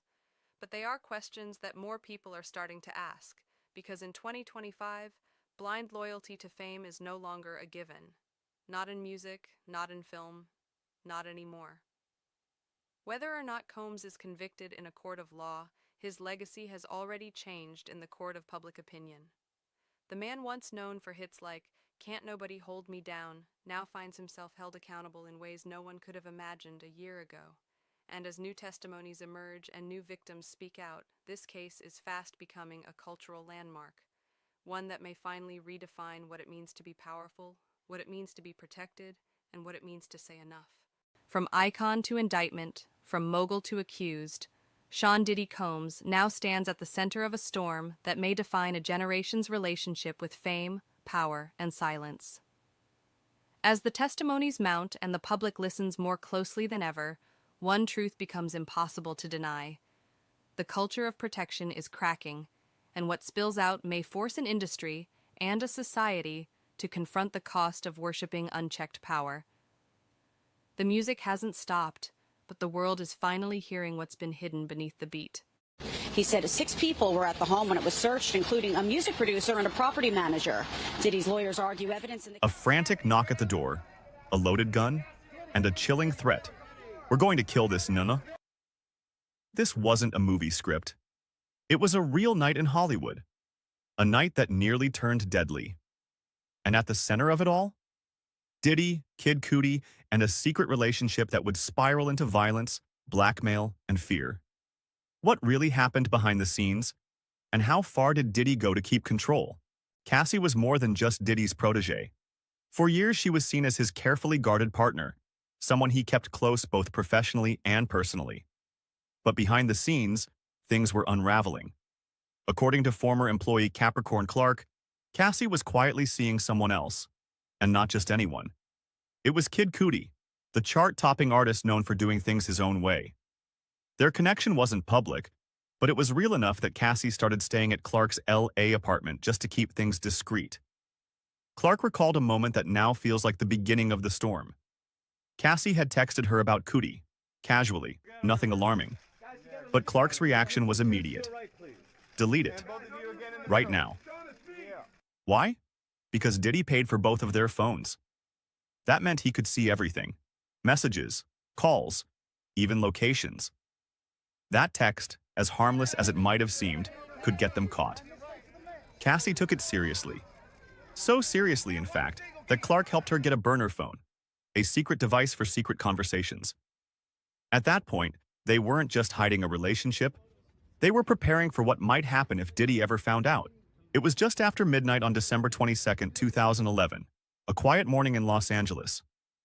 Capricorn Clark was asleep in her apartment when she was jolted awake by a violent pounding at her front door. It wasn't a knock. It was relentless, like someone trying to break in. When she opened the door, her heart stopped. Standing there was Diddy, and he wasn't alone. In his hand, she says, was a gun. His face wasn't angry. It was cold, focused, controlled fury. And the first thing out of his mouth wasn't, "Hello," it was a question. "Why didn't you tell me?" "Who is Scott?" Clark froze. She knew exactly who he meant. Scott Mescudi, Kid Cudi's real name. But she didn't say that. She told him the truth, or at least part of it. "I don't know anyone named Scott." Diddy didn't believe her. What he said next sent chills down her spine. "We're going to kill this Henry." That wasn't a threat. That was a decision. According to Clark, this wasn't some drunken outburst. Diddy was armed, determined, and already in motion. He wasn't yelling. He was acting. Within minutes, she says, he had her inside a black Cadillac Escalade, along with one of his longtime bodyguards, Ruben. Diddy climbed into the back seat with Clark, resting the gun on his lap like it belonged there. He didn't need to explain what was happening. Clark already knew. They were heading to Kid Cootie's house, and no one had any idea how far Diddy was willing to go. What started as a secret text had now become something far more terrifying. A manhunt. The city was asleep, but inside that black Escalade, everything was tense, quiet, and dangerous. Capricorn Clark sat beside one of the most powerful men in the music industry, with a gun resting on his lap and fury burning behind his silence. No one spoke much. They didn't need to. Clark knew exactly where they were headed. Kid Cootie's house in the Hollywood Hills. A 15 to 20-minute drive, but each mile felt heavier than the last. She kept glancing at the weapon, hoping this was just a scare tactic. But Diddy wasn't bluffing. His mood didn't swing wildly. It stayed locked in, like someone playing out a plan they'd already made in their head. Clark wasn't just a passenger. She was a witness, and she knew that could be dangerous too. Ruben, the bodyguard, said nothing as he drove. It wasn't the first time he'd been in a car with Diddy during one of his outbursts. But this time was different. There was a name, a location, a target. As they weaved through the quiet streets of the Hollywood Hills, Clark's mind was racing. She didn't know what Diddy would do once they got there, if he was going to confront Cuddy, threaten him, or worse.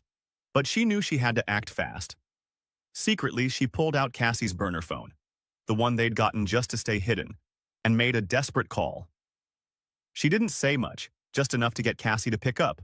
She was trying to warn her, maybe loop her in before something happened that couldn't be undone. But it didn't matter. Because Diddy, she says, noticed. And in an instant, he grabbed the phone from her hand. He scrolled. He hit redial. And the last person Clark had spoken to was Kid Cootie. Now Diddy wasn't just heading toward Cootie's house. He had confirmation. It was him. He was there. And Diddy was about to show up on his doorstep, armed and furious. When they pulled up outside Kid Cudi's house, the night air was still. The kind of silence that hangs before something erupts. Capricorn Clark stayed in the SUV, heart pounding, while Diddy and his bodyguard stepped out. He still had the gun. They walked straight up to the house, no hesitation, no attempt to hide. According to Clark, this wasn't a warning visit. This was personal. She couldn't see everything from the car, but she knew something serious was going down inside. The longer they were in there, the worse it felt. She called Cassie again. This time, not just to warn her, but to prepare her. Something was happening that couldn't be undone. They both knew Diddy wasn't just mad. He was dangerous. And Cassie was at the center of it. Minutes later, another car pulled up. It was Cuddy. Right then, everything shifted. Diddy saw him. The man he believed had been sleeping with Cassie. The man he thought had humiliated him. Clark says Diddy recognized him immediately, and just like that, the mission was over. They didn't stay to talk. No confrontation, no shouting match. As police lights started flashing in the distance, Diddy got back into the SUV and told them to drive off. But the danger hadn't passed. It was just beginning. On the way out, Clark says Diddy turned to her with one final order: convince Cootie not to go to the police. This wasn't just about rage anymore, and it was about cleanup, damage control, making sure that what happened tonight never made it past the driveway. Because if Cootie talked, everything would unravel.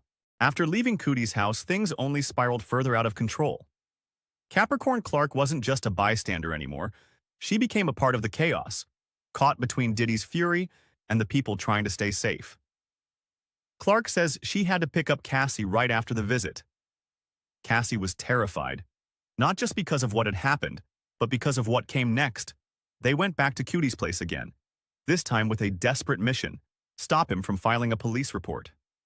Diddy's warning was clear. Clark delivered the message herself.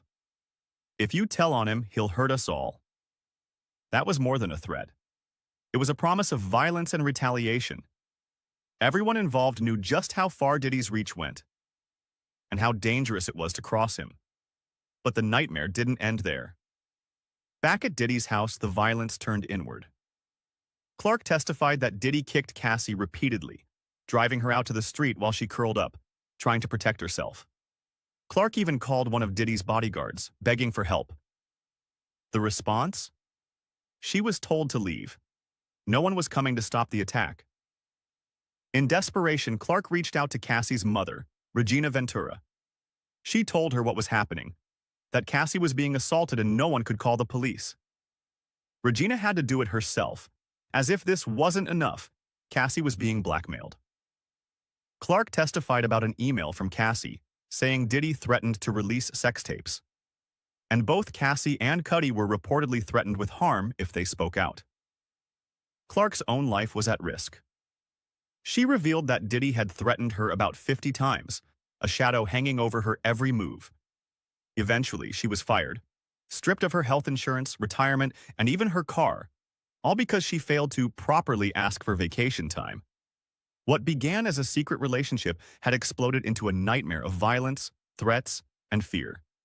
And the story was far from over. What started as hushed rumors and secret threats exploded into one of the most high-profile federal cases in the music industry's recent history. Diddy, the rap mogul once seen as untouchable, found himself facing serious charges, racketeering and sex trafficking. And right at the center of it all was Capricorn Clark, a former employee who stepped forward to reveal the darkness lurking behind the glitz and glamour. Clark's testimony was like opening a door few expected to see. She didn't just recount that terrifying night with Kid Cudi. She painted a picture of an environment fueled by fear and control, where intimidation wasn't the exception. It was the rule. According to her, Diddy's fury wasn't just explosive, it was methodical. Every threat, every act of violence was designed to silence anyone who dared cross him. She described how Diddy used his power to keep people in line, from the employees who worked for him to the women caught in his orbit. The courtroom heard about dozens of threats Clark endured, sometimes as many as 50, all aimed at keeping her quiet. But despite losing her job, and with it her health insurance, retirement benefits, and even her car, Clark refused to back down. She became a rare voice willing to expose what many wanted to stay hidden. One of the most disturbing parts of her testimony involved the use of private, intimate videos as weapons. Clark recounted how Diddy allegedly threatened to release sex tapes of Cassie, his former partner, using those tapes as a way to intimidate both Cassie and Kid Cudi into silence. It was a chilling reminder of how deeply power and manipulation were intertwined in this saga. Beyond the personal threats, the case revealed how far-reaching the fallout was. Arson investigators had even contacted Clark after Cudi gave them her number, showing the complex web of connections and investigations tied to the trial.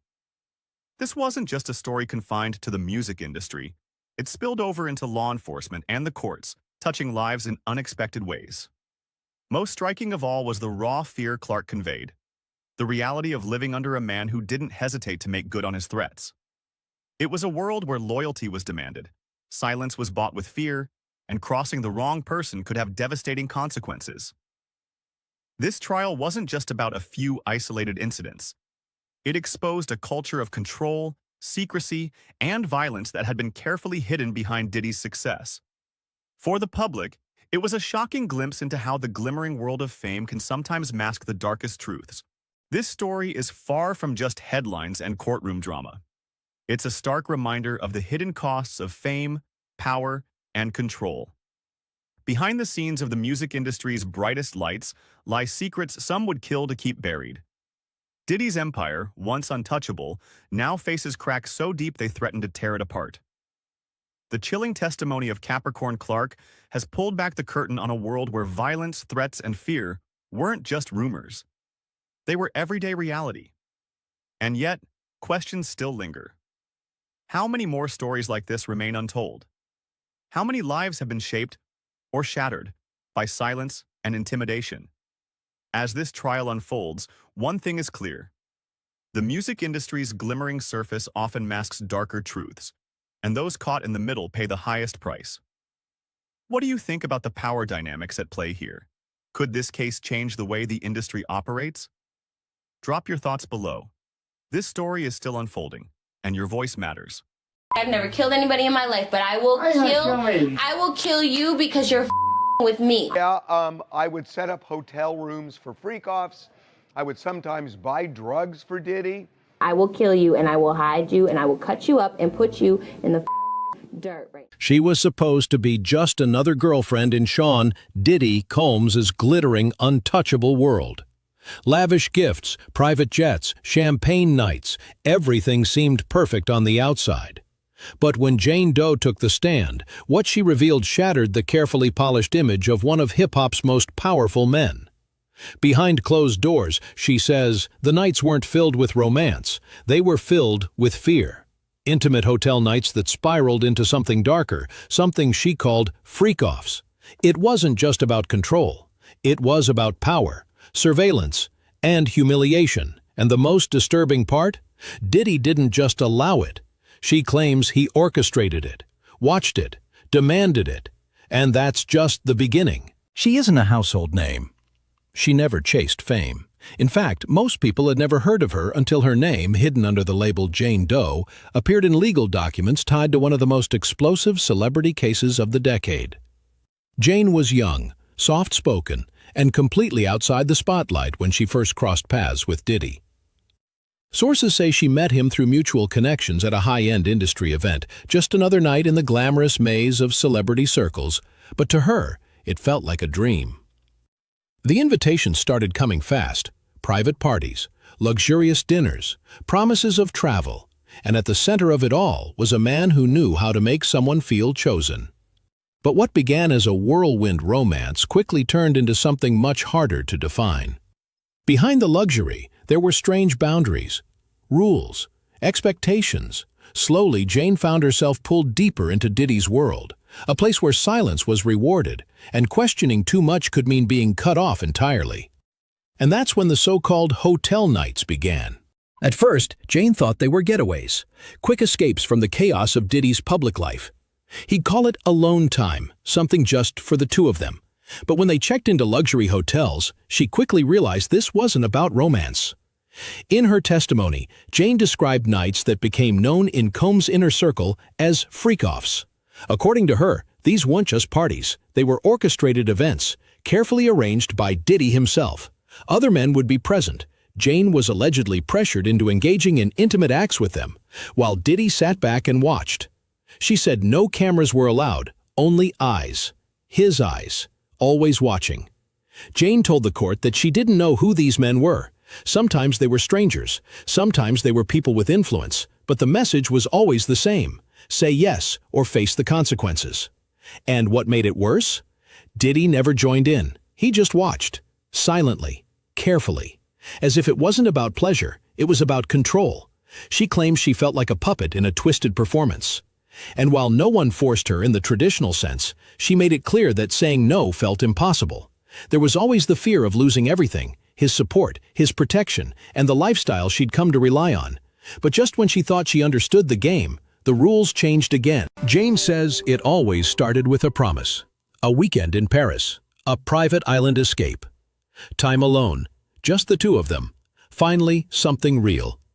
And every time, she believed it, because he made her believe it.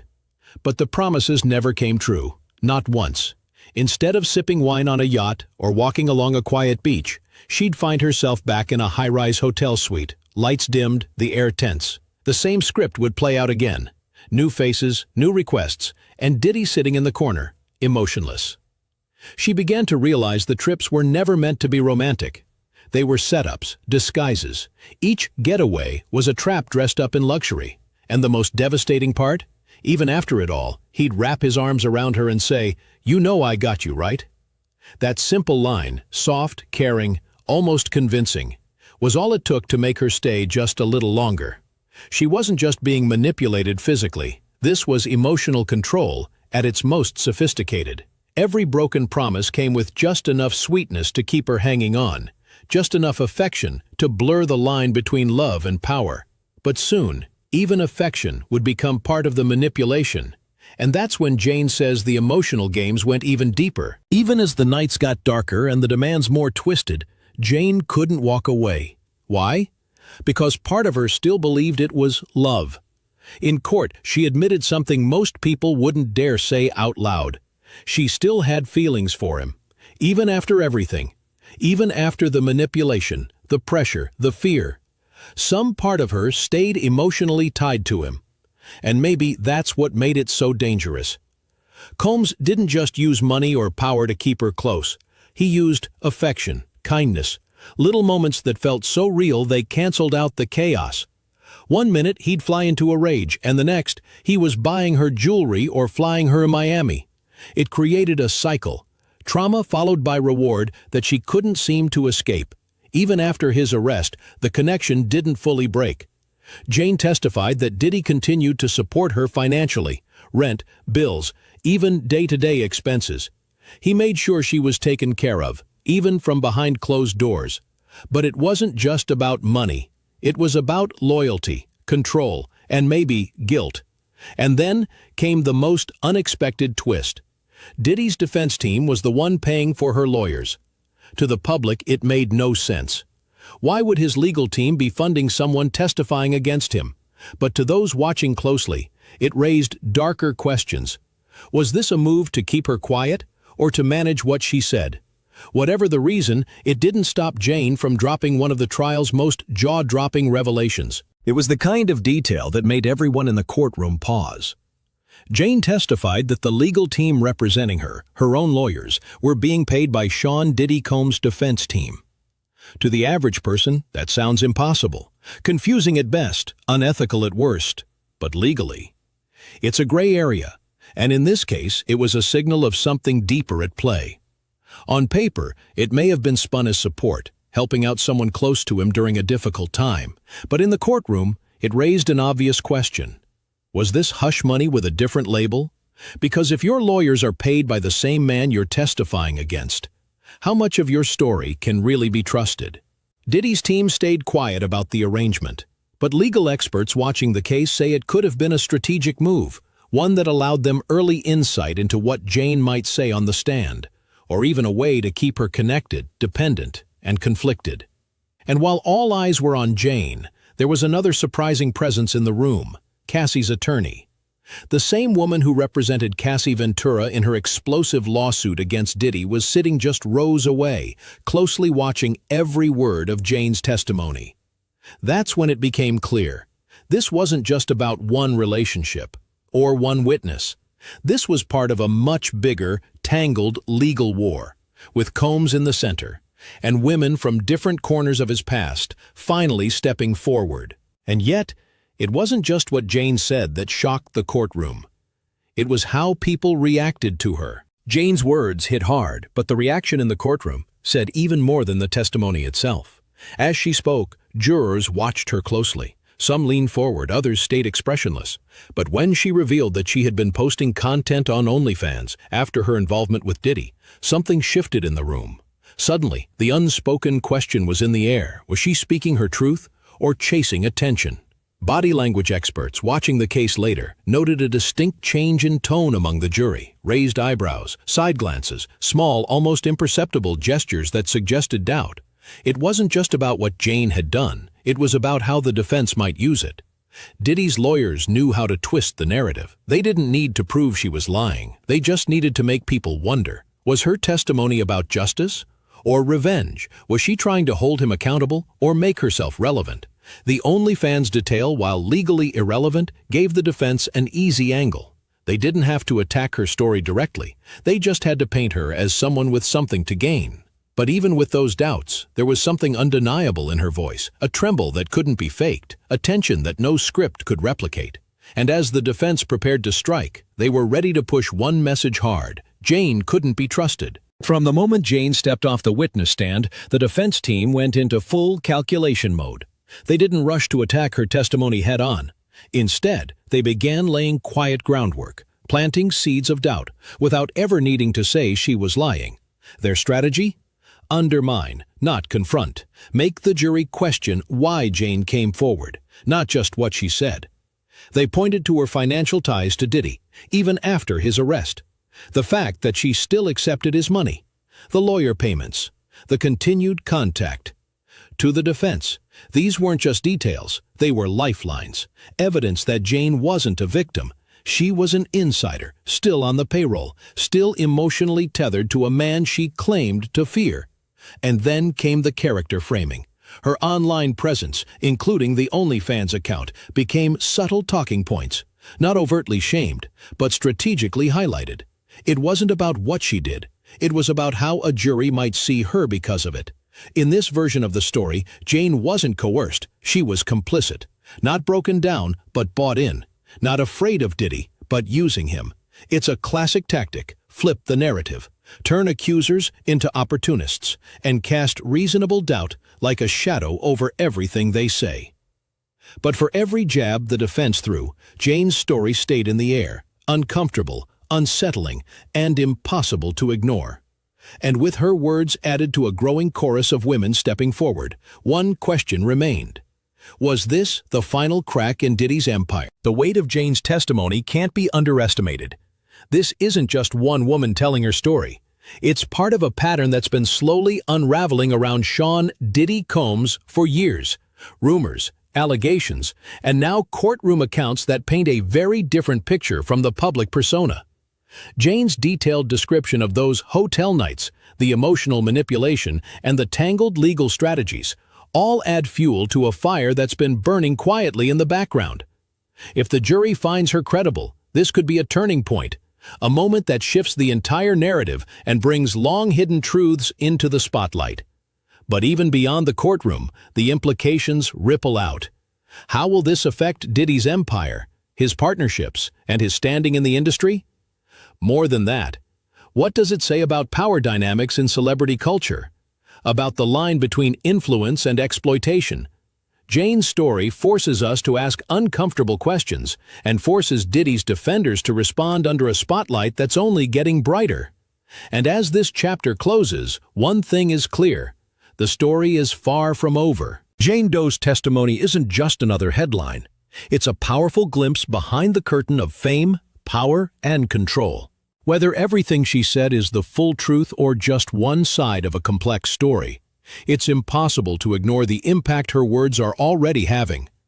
This case is more than a legal battle. It's a reflection of a culture where the powerful can sometimes bend reality to their will, and where those caught in the middle are left fighting to be heard. As the courtroom drama continues, one thing is certain: the world is watching, and the questions raised by Jane's story will keep echoing long after the trial ends.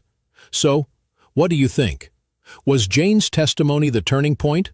Or just a chapter in a much bigger story? Drop your thoughts below, because this conversation is far from over.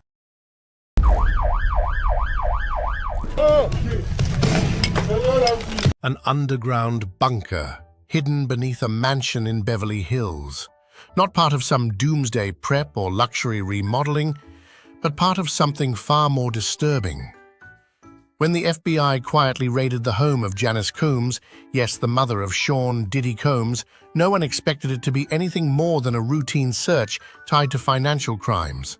But what they discovered has left agents stunned, the industry shaken, and the public demanding answers. Encrypted hard drives, names of underage performers, mysterious party invitations, and a level of coordination that suggests this wasn't just some isolated scandal, but the tip of a much darker network. And at the center of it all, one of the most influential figures in modern entertainment. This isn't just a story about fame, fortune, or even fraud. This is about power, silence, and secrets that may have been buried, literally, for years. But once the FBI opened that bunker, there was no going back. It started like any other investigation. Quiet, methodical, and under the radar. No sirens, no breaking news. Just a team of federal agents pulling up to a sprawling mansion owned by Janice Combs, mother of global music mogul Sean Diddy Combs. Officially, the warrant was tied to allegations of money laundering and possible financial misconduct. But insiders now say The FBI had been watching the property for months, tipped off by a former associate who claimed something far more sinister was hidden within the estate. The raid itself was intentionally kept out of the press. No leaks, no cameras, because what they were looking for, and what they found, wasn't meant for public eyes. According to sources close to the case, it wasn't just financial documents they were after. They were searching for physical evidence tied to a larger, ongoing probe, one that spanned borders, industries, and powerful names.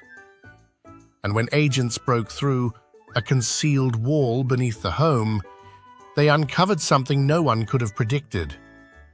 But what they found inside that hidden bunker changed the course of the entire investigation. At first glance, the underground chamber looked like a high-end panic room.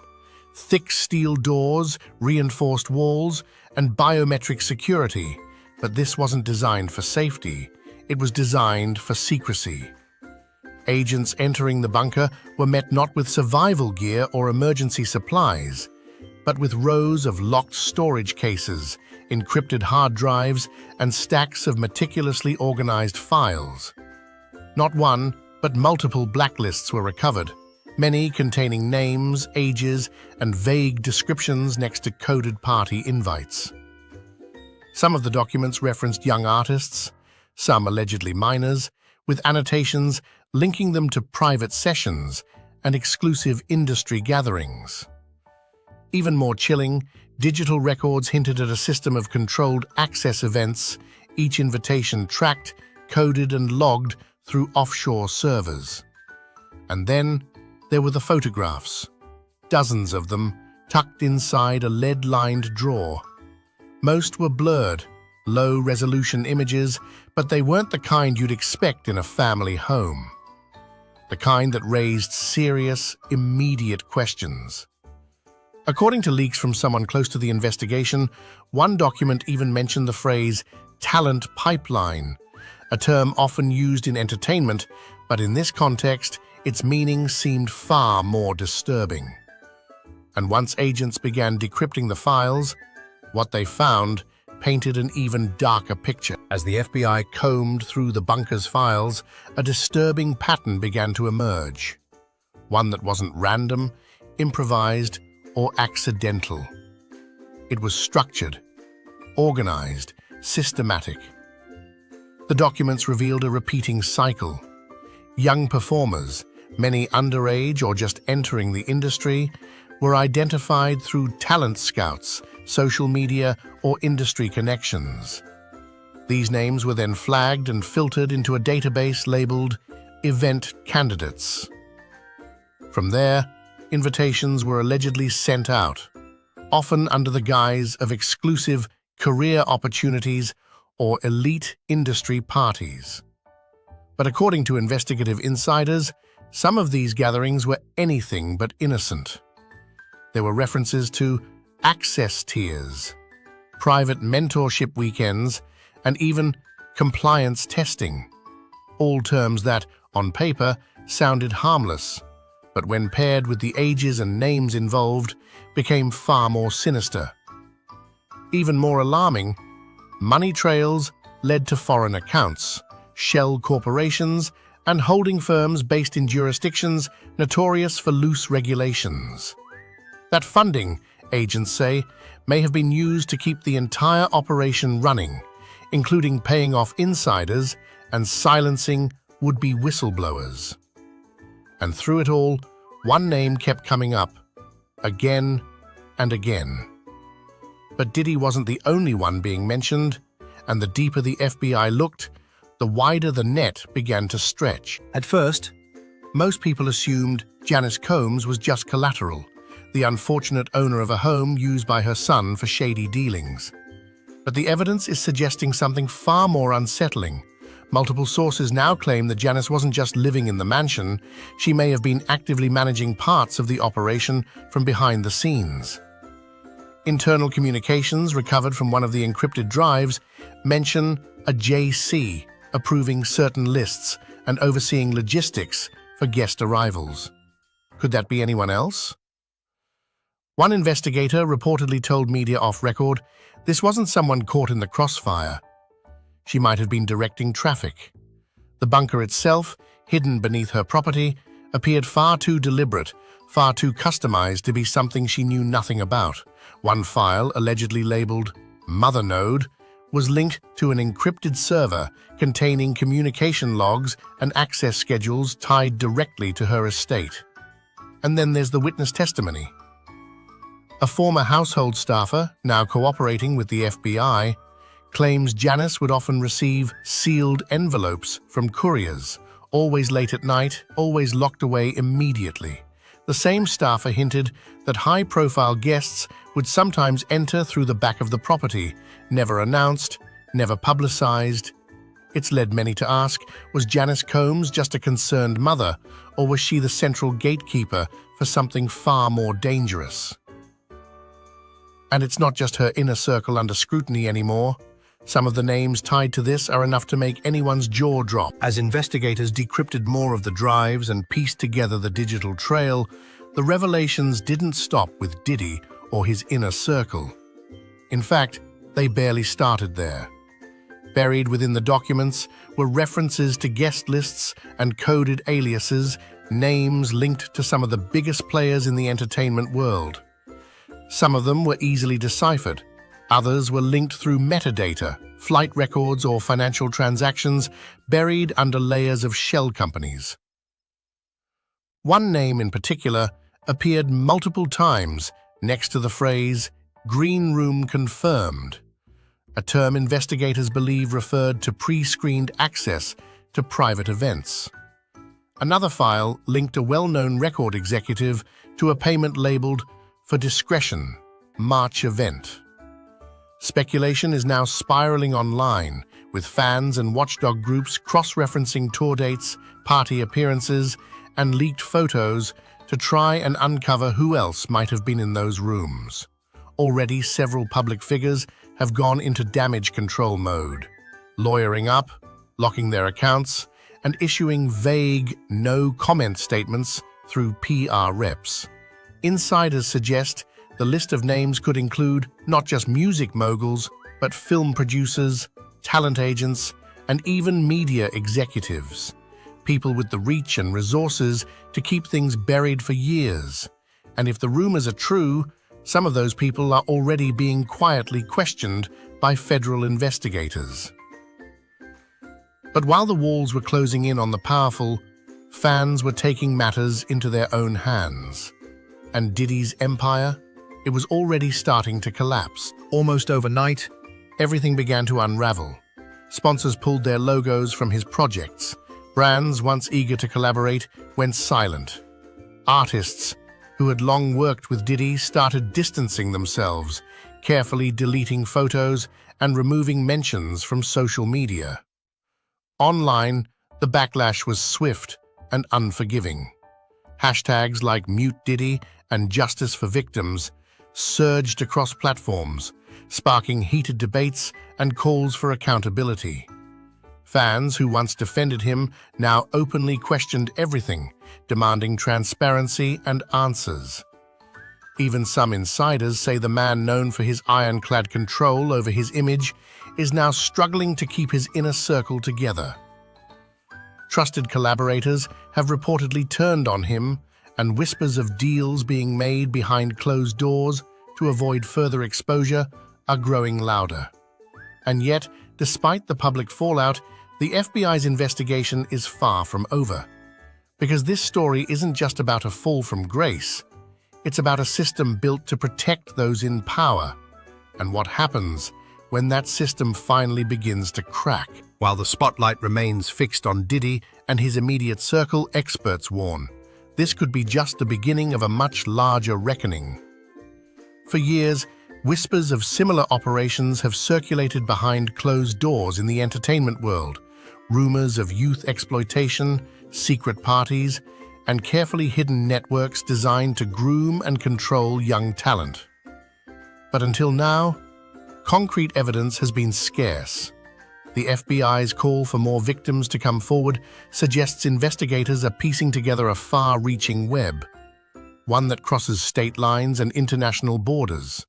If true, this could expose a systemic problem that has been protected by power, money, and silence for decades. Some insiders believe this case will be a tipping point, forcing the industry to confront uncomfortable truths and perhaps begin to dismantle the very structures that allowed this to happen. And while the investigation unfolds, the public watches closely, demanding justice, accountability, and most of all, change. What started as a quiet FBI raid has exploded into a scandal, shaking the very foundations of the entertainment industry. From a hidden bunker beneath Janice Combs' mansion to a sprawling network that could implicate some of the most powerful figures in Hollywood, this story reveals a side of fame and fortune few dared to imagine. But this isn't just about Diddy or even one mansion. It's about a system built on secrecy, manipulation, and silence. A system that has allowed abuse to flourish in plain sight. As the investigation widens and more voices come forward, the world is left to wonder, how deep does this go? And can the industry finally reckon with its darkest truths? One thing is certain, the public is watching, demanding answers, and pushing for justice. The truth may be buried deep, but it's finally starting to surface.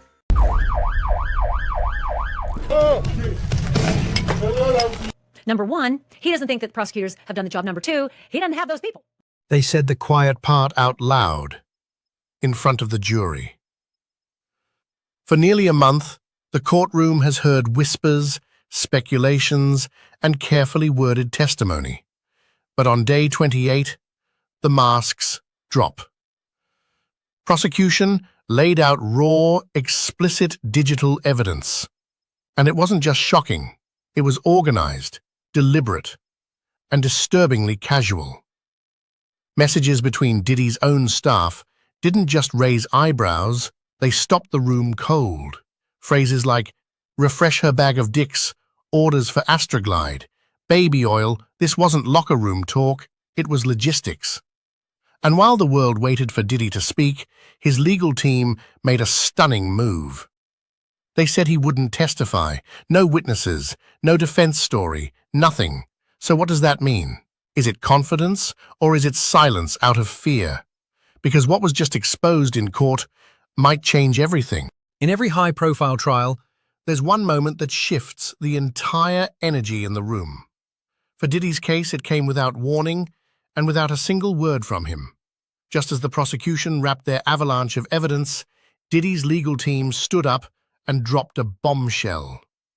They wouldn't be calling a single witness, not one. And Diddy, he wouldn't be testifying either. No story from his side, no defense narrative, just silence. To some, that move screamed confidence. A legal team so sure the prosecution had failed to prove its case, they didn't need to say a thing. But to others, it felt like surrender. Like there was nothing they could say that wouldn't make things worse. And while the jury processed that silence, the prosecution was just getting started with their loudest evidence yet. But the real shock came when they opened Diddy's group chats. If the jury was still on the fence, what they saw next may have shoved them off completely. Federal prosecutors pulled up text messages from Diddy's inner circle, and they weren't rumors or second-hand whispers. These were real, time-stamped chats from his staff. And what they said? Absolutely disturbing. Refresh her bag of darks. Got the Astroglide? Don't forget baby oil. These weren't late-night jokes or private banter. They were instructions, orders, logistics for preparing women for explicit encounters, casually passed around like lunch requests. And this wasn't just one or two rogue messages. It was a pattern. Coordinated, repetitive, systemic. The prosecution wasn't trying to shock for the sake of headlines. They were building a case that this wasn't a celebrity being messy, this was a structured, well-oiled machine that revolved around exploitation. Because when your staff speaks like this, the question isn't just what happened, It becomes, how long has this been going on, and how many people were involved? But it didn't stop there. Next, the FBI connected the dots, and it led straight to Diddy's private jet. When Special Agent Joseph Cerciello took the stand, the courtroom shifted. This wasn't just emotional testimony or speculation. This was cold, calculated data. He came armed with timelines, receipts, flight logs, and something even more explosive, video evidence. Cerciello walked the jury through a chilling chronology. Dates where Diddy was seen boarding private jets, arriving at luxury hotels, and later coordinating meetings with escorts. Not just hearsay, but digital footprints linking everything. One moment stunned the room. Explicit videos featuring Jane Doe and other women allegedly taken during these planned encounters. According to prosecutors, these weren't random clips. The timing, locations, and even participants matched the travel logs Diddy's team had tried to downplay. It painted a picture that was hard to ignore, not just a star indulging in a wild lifestyle, but a system, organized, scheduled, and fully resourced, and it didn't end there. Because as the videos played, the prosecution revealed something far more damning. Diddy wasn't just attending these events, they claimed he was orchestrating them. But to prove that, they'd have to follow the money trail. And that's where things got even murkier. If the videos and messages raised eyebrows, the financial records nearly dropped jaws. The prosecution unveiled a spreadsheet, neat, detailed, and devastating. Dozens of transactions tracked everything from hotel bookings to private jet invoices, cash payments to escort services, even wire transfers labeled under vague corporate expenses. But when investigators matched those transactions with travel dates and explicit video timelines, it started to look like more than just a lavish lifestyle. This wasn't just Diddy spending like a celebrity. Prosecutors argued it was a blueprint for trafficking, masked under business accounts and luxury branding. Hotels in Miami, LA, and the Bahamas, booked under corporate names. Escorts paid through middlemen. Flights arranged for specific women on specific dates. The implication? This wasn't about personal pleasure. It was about power, money, and control. And prosecutors claimed Diddy's empire, the studios, the parties, the glitz, all acted as a shell for something darker beneath the surface. It wasn't the kind of evidence you could wave away as just rumors. It was numbers. It was structure. But the defense wasn't done yet, because next they tried to flip the narrative and cast doubt on everything. After days of jaw-dropping evidence, the courtroom expected the defense to crumble, but instead they pivoted. Their strategy? Consent. Diddy's lawyers shifted the focus away from the logistics and into the gray area of personal choice. They introduced text messages, some from Jane Doe herself, that appeared flirtatious, suggestive, even eager. Their argument, this wasn't coercion, it was consensual. They pointed to conversations where Jane seemed to coordinate her own travel, where she responded warmly to Diddy's staff, where her tone didn't suggest fear, but familiarity. To the defense, this wasn't a trafficking operation, it was messy adult relationships, exaggerated and weaponized in court. But the prosecution pushed back hard. They argued that consent doesn't erase structure, and when money, influence, and power imbalance are involved, the line isn't just blurred, it's often manipulated. The jury was left to ask, were these messages signs of consent or survival? Still, the most chilling evidence wasn't in Jane's messages. It came from Diddy's own team, and what they were caught saying behind closed doors. And 1. Jury Diddy. If the messages from Jane Doe left room for interpretation, the ones from Diddy's staff did not. prosecutors revealed a flood of internal communications, direct messages, texts, even email threads that painted a haunting picture. These weren't emotional conversations, they were cold, clinical, and eerily casual. Team members discussed restocking items, confirming deliveries, organizing rooms, and prepping women for specific events. One message read like a grocery list: condoms, baby oil, Astroglide. Another confirmed travel schedules. Not for artists or business partners, but for women allegedly brought in for private encounters. What made it worse? The tone. No shock, no hesitation, just routine. This wasn't chaos, it was structure. And that structure, prosecutors argued, is what made it criminal. To the jury, it became harder to believe this was just Diddy's personal life gone wild. The communications sounded like operations management, like a business model, and the staff wasn't just enabling.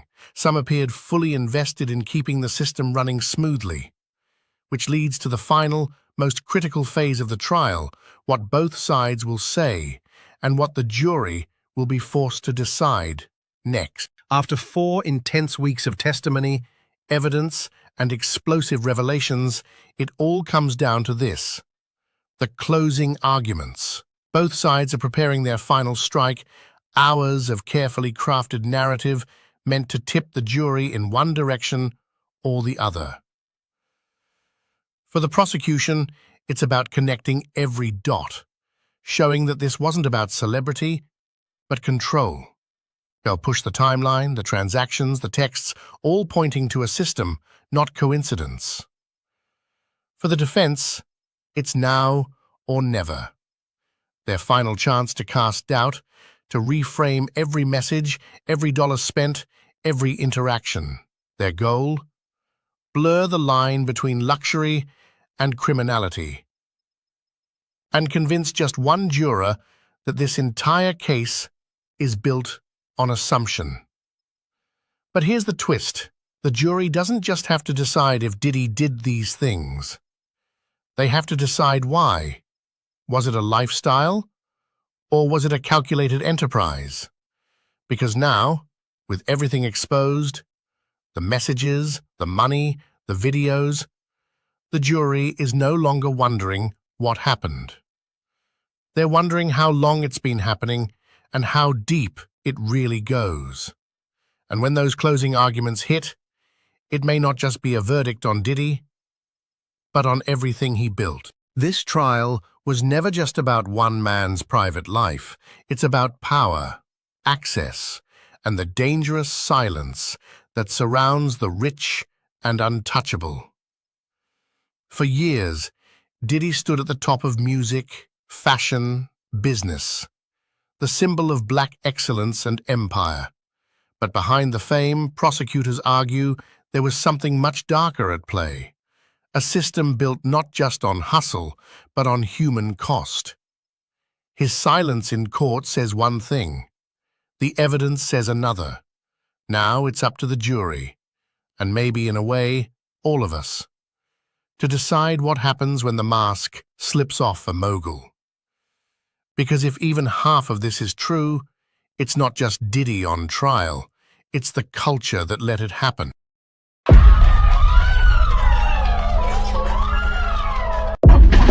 Savage! I'm a savage! Oh! I'm a savage! Right there in the courtroom that day under the watchful eyes of dozens of... Diddy just collapsed in court, but what triggered his breakdown wasn't just nerves, it was a video. A chilling, previously unseen surveillance clip that prosecutors claim connects him directly to the woman he once loved, and possibly feared. For years, the world accepted Kim Porter's death as a tragedy.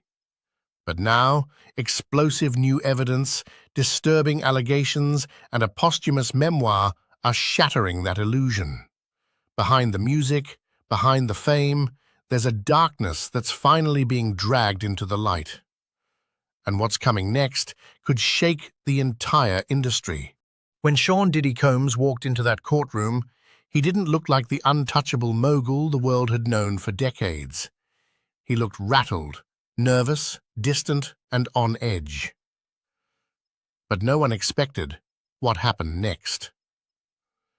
As prosecutors presented a never-before-seen video, grainy, silent, but unmistakable, Diddy visibly trembled. His hands shook, his jaw clenched.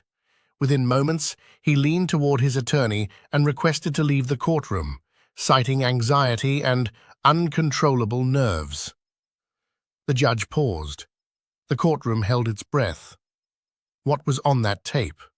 Sources inside the room say it was a surveillance recording from 2017, and it didn't just hint at abuse, it showed it. According to prosecutors, it captured a disturbing moment between Diddy and Kim Porter, one that shattered the public image he had so carefully curated. Legal analysts watching the trial unfold said it was one of the most intense emotional breakdowns they'd seen from a defendant in years, not staged, not performative, real panic. And it left everyone asking the same question. What else is he afraid might come out? Kim Porter wasn't just another celebrity girlfriend. She was a model, an actress, a devoted mother, and for over a decade, a central figure in Diddy's life. Their relationship was complicated, on again, off again, but deeply intertwined. She was the mother of 3 of his children and by many accounts, the person who kept him grounded. So, when she suddenly passed away in November 2018, people were shocked, but even more shocked by the explanation. Official reports claimed it was pneumonia. But friends and family weren't convinced. Kim had been in good health. She exercised regularly, ate well, and had no major health issues. The speed of her decline and the silence surrounding the details didn't sit right with those who knew her best. Her ex-partner, R&B artist Al B. Shaw, publicly questioned the cause of death. In a now-deleted post, he wrote that Kim did not die from pneumonia, sparking waves of speculation online. Then came former bad boy bodyguard Gene Deal, who hinted at something much darker. He spoke of behind-the-scenes tension, power struggles, and moments where Kim seemed afraid. Was this just grief-fueled suspicion, or had something really been covered up? The whispers never stopped, and as more people spoke out, the silence around Kim's death began to crack. As time passed, the questions around Kim Porter's death only got louder and darker. Al B. Shaw wasn't done. He claimed Kim had reached out to him shortly before her passing, saying she didn't feel safe. According to him, she was planning to go public with damaging information that, if true, could have destroyed reputations at the highest levels of the industry. Then there was Gene Deal, Diddy's former bodyguard, who painted an even more disturbing picture. He alleged that Kim had confronted Diddy about things he wanted buried, things that could tie back to illegal activity, abuse, and exploitation.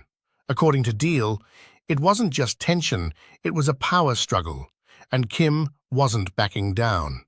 Even her funeral arrangements sparked suspicion.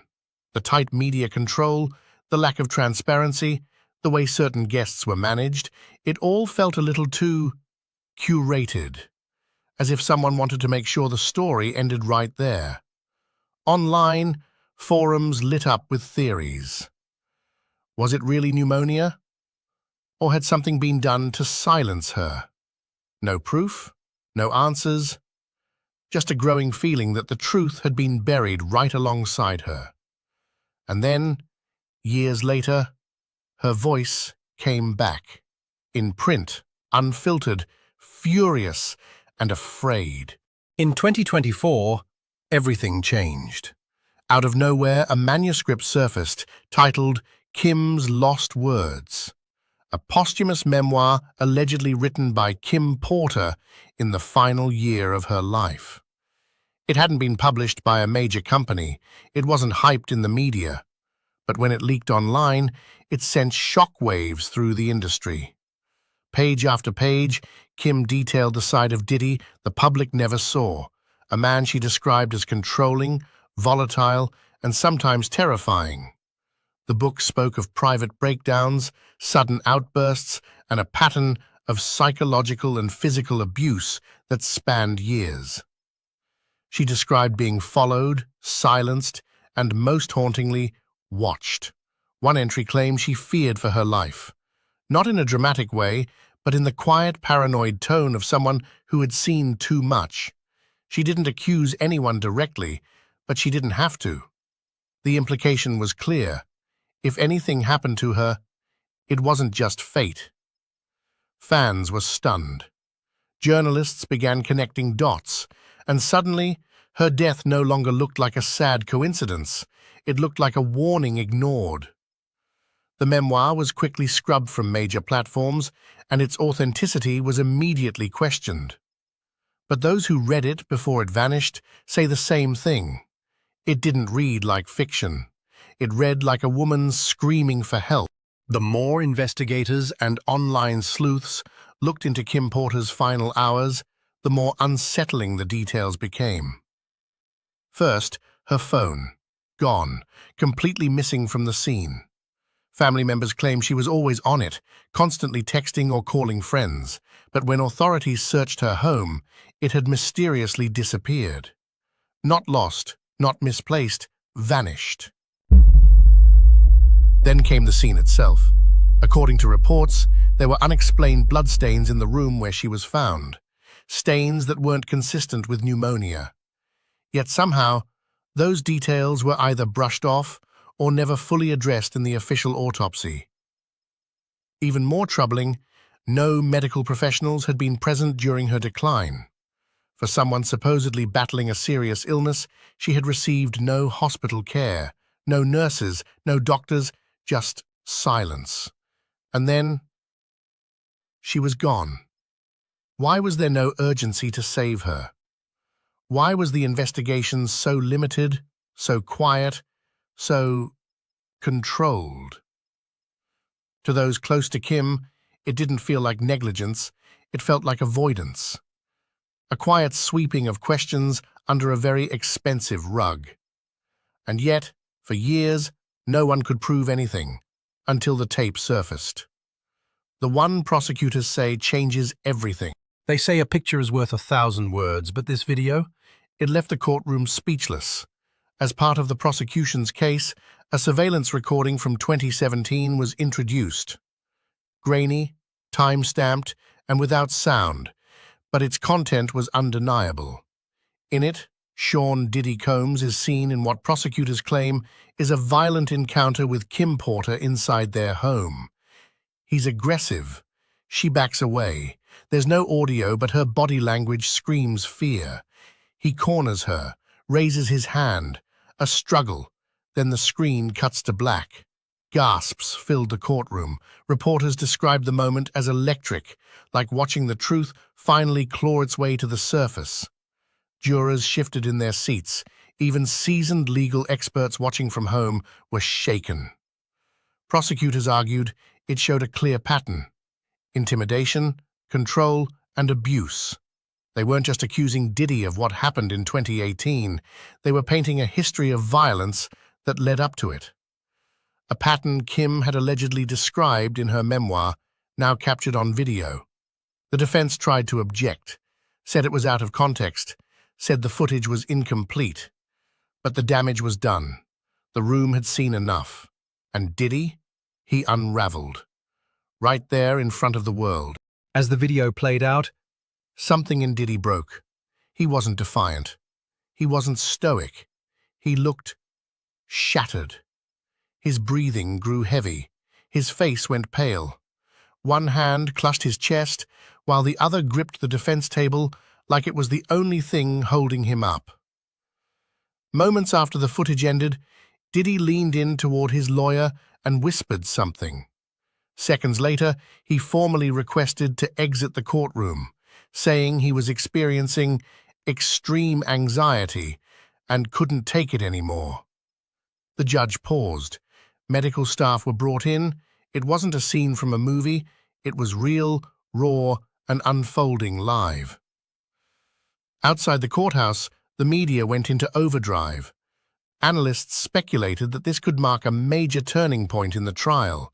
His breakdown wasn't just emotional, it could be seen as a crack in his legal armor, a sign of guilt, or maybe fear. Was it the pressure of years of secrets catching up to him? The shock of seeing his own actions reflected back at him? Or was this just the beginning of a much bigger collapse, one that could take more than just his reputation down with it? Because if what's being whispered behind the scenes is true, Diddy might not be the only one sweating. As Diddy's world began to unravel, one name kept surfacing in whispers, tweets, and underground blogs: Jay-Z. The two have been close for decades. Business partners, collaborators, confidants. They've shared stages, boardrooms, and billion-dollar circles. But now, that relationship is being viewed under a new light, and it's making people uneasy. Online speculation exploded. Fans and insiders began asking uncomfortable questions. How much did Jay-Z know? Was he ever aware of Diddy's alleged actions behind closed doors? And more importantly, did he help keep anything quiet? There's no hard evidence linking Jay-Z to any criminal activity, but in cases like these, proximity becomes suspicion. People started combing through old interviews, cryptic lyrics, business records. A few pointed out how often Jay-Z avoided commenting on Kim Porter's death, despite being close to Diddy at the time. Others referenced rumors, unverified but persistent, that suggested a network of silence among elites in the industry, a code of protection. Some say it's how powerful men stay untouchable. Of course, none of this has been confirmed. Jay-Z hasn't been named in any official investigation, but the narrative is shifting, and as one empire begins to fall, people can't help but wonder, if Diddy goes down, who goes with him? This trial isn't just about one man anymore. It's about power, protection, and a culture of silence that may finally be cracking. Diddy now faces a mountain of serious charges: sex trafficking, extortion, physical assault, and possibly more as investigations dig deeper. Authorities are said to be reviewing old cases, witness testimonies, even sealed records that were previously ignored. The legal system, once hesitant to challenge the elite, seems to be catching up. Insiders claim more people could be named, more footage could surface, and more survivors may finally come forward, now that the once untouchable mogul is being forced to answer for his past. But perhaps the most haunting part? Kim Porter never got justice. Not really. Her voice was ignored when she was alive, and only now, through video clips and posthumous pages, are people starting to listen. The industry is watching, celebrities are going quiet, and behind the scenes, you can almost hear the panic setting in. Because if this case continues to unfold the way it's heading, Diddy may not be the only name in the headlines. And the truth? It has a way of rising, no matter how deep you try to bury it.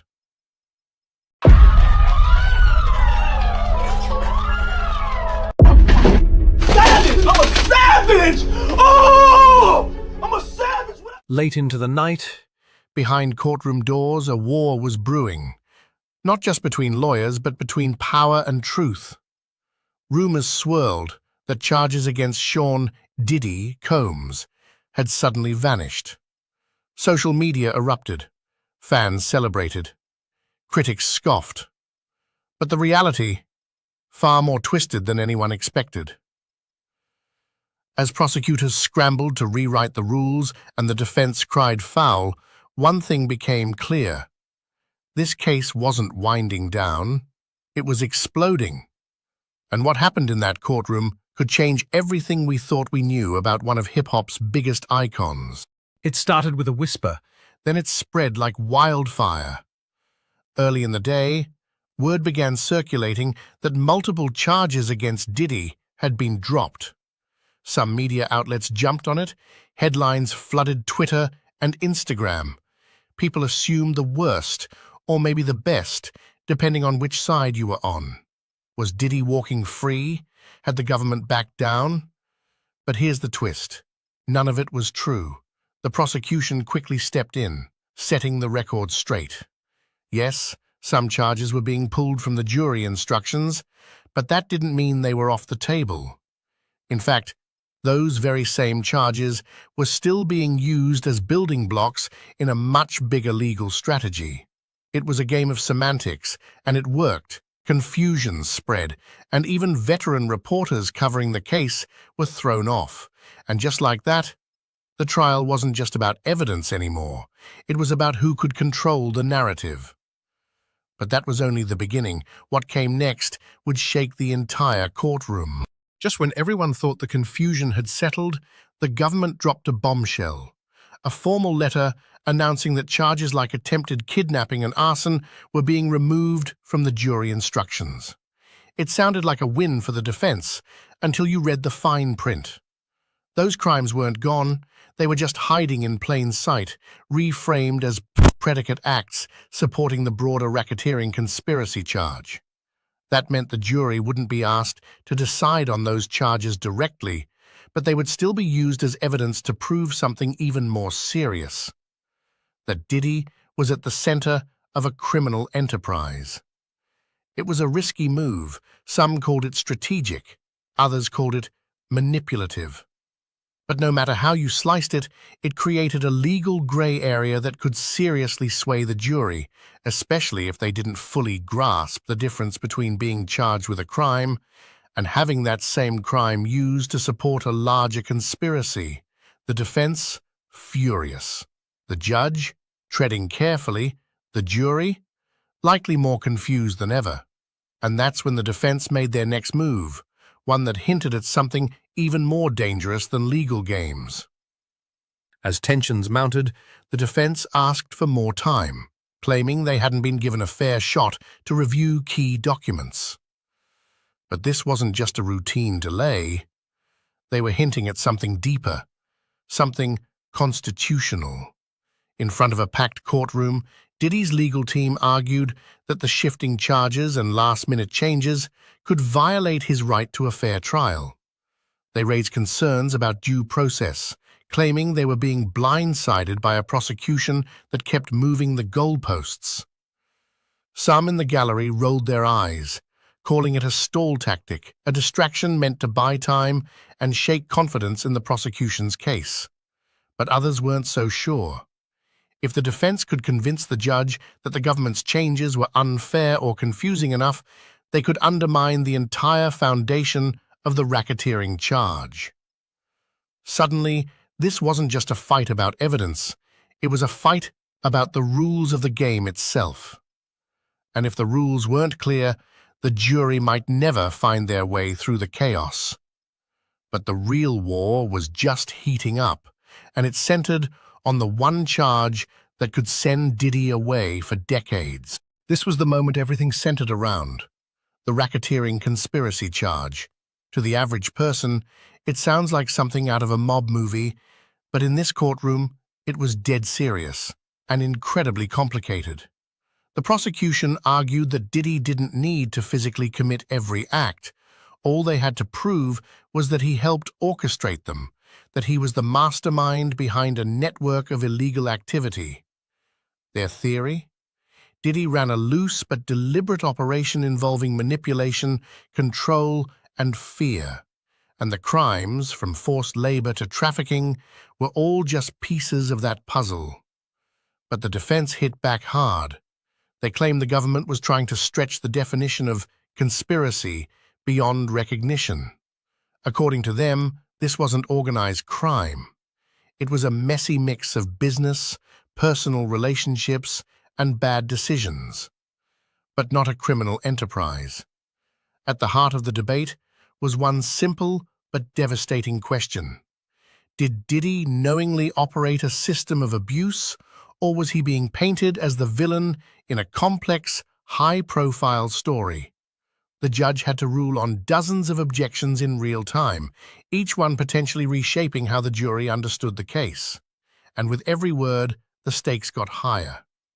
But behind all the legal jargon and courtroom tension lurked the darkest accusations yet. Behind every conspiracy charge are the so-called predicate crimes, the acts that prove the larger scheme existed. And in this case, those allegations were nothing short of disturbing. The prosecution laid out a chilling pattern: forced labor, obstruction of justice, even threats to silence potential witnesses.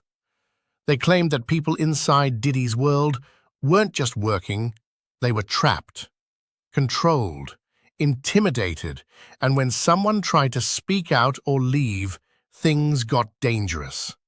But the defense was ready. They argued that this wasn't some underground operation, it was a celebrity empire, chaotic at times, sure, but not criminal. They slammed the government's case for relying on vague definitions and circumstantial evidence. Their boldest claim, that prosecutors were inventing a conspiracy that didn't exist, all to make headlines and score a win. And then came the real debate: obstruction. The government didn't even try to prove there was an ongoing federal investigation at the time of the alleged cover-ups. That didn't sit well with the defense, who argued it was pure speculation and dangerously misleading for the jury. The result? A legal tug-of-war over the truth, and with every detail revealed, the jury's job became more impossible. But nothing stirred the courtroom more than the next accusation, the one everyone had been dreading. This was the moment the courtroom grew tense. The prosecution shifted the focus to the most explosive allegation yet: sex trafficking. And they weren't pulling any punches. Their argument was crystal clear. Trafficking isn't just about cages and physical force, it's about control, manipulation, psychological dominance. They painted a picture of young women brought into Diddy's orbit, promised glamour and opportunity, only to find themselves trapped in something far more sinister. They claimed these women weren't free to leave, that their consent was murky at best, because when power, influence, and fear are involved, consent becomes complicated. But the defense hit back with fire. They argued that many of the encounters being described were consensual, and that using past relationships to frame current accusations was unfair and misleading. According to them, the prosecution was twisting emotional regrets into criminal charges. The legal debate turned surgical. Was physical restraint necessary to prove trafficking, or could emotional pressure and fear qualify? No clear answer. And that's exactly what made this part of the case so dangerous and so divisive. By the end of the day, the jury wasn't just deciding what happened, they were being asked to define the very meaning of coercion, consent, and power. And just when the courtroom seemed to settle into its final rhythm, a last-minute change shook everything once again. In court, every word matters, and nowhere was that clearer than in the fight over how to describe the transportation charges. The prosecution pushed hard to use the phrase acts of prostitution instead of labeling the women as sex workers. It might sound like a subtle difference, but in a trial like this, phrasing shapes perception. By framing it this way, the government aimed to portray the women as victims caught in a cycle of exploitation rather than willing participants in the sex trade. It was a strategic win that strengthened their narrative of coercion and control. The defense argued this was just semantics, trying to twist language to fit a predetermined story. But the judge sided with the prosecution, allowing the more loaded wording. This small victory may seem minor outside the courtroom, but for the jury it's a powerful nudge, a reminder that this case is about exploitation, not choice. With the language battle settled, all eyes turned toward the final moments of the trial. As the trial neared its end, both sides fought over timing, but not just in the usual way. The defense pushed to delay their closing arguments, aiming to present them when the jury would be at their sharpest. It was a calculated move, designed to maximize impact and buy a bit of breathing room. The government pushed back hard, warning that any delay risked losing momentum and potentially weakening their case in the jury's eyes.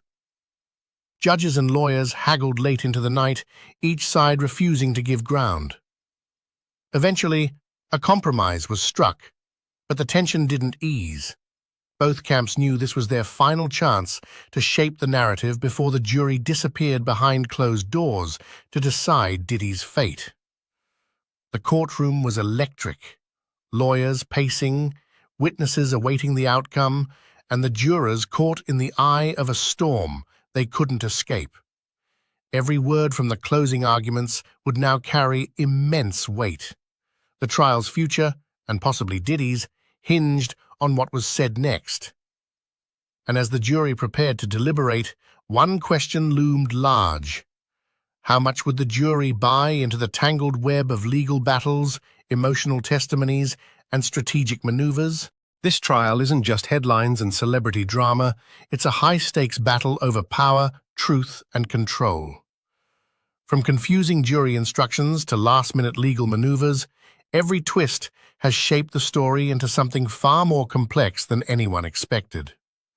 Sean "Diddy" Combs faces charges that could change his life forever. But beyond the courtroom, the case forces us to question how justice works when fame, influence, and hidden truths collide. As the jury retreats to deliberate, one thing is clear: the outcome could send shockwaves far beyond this trial. And whether you believe in Diddy's innocence or guilt, the story is far from over.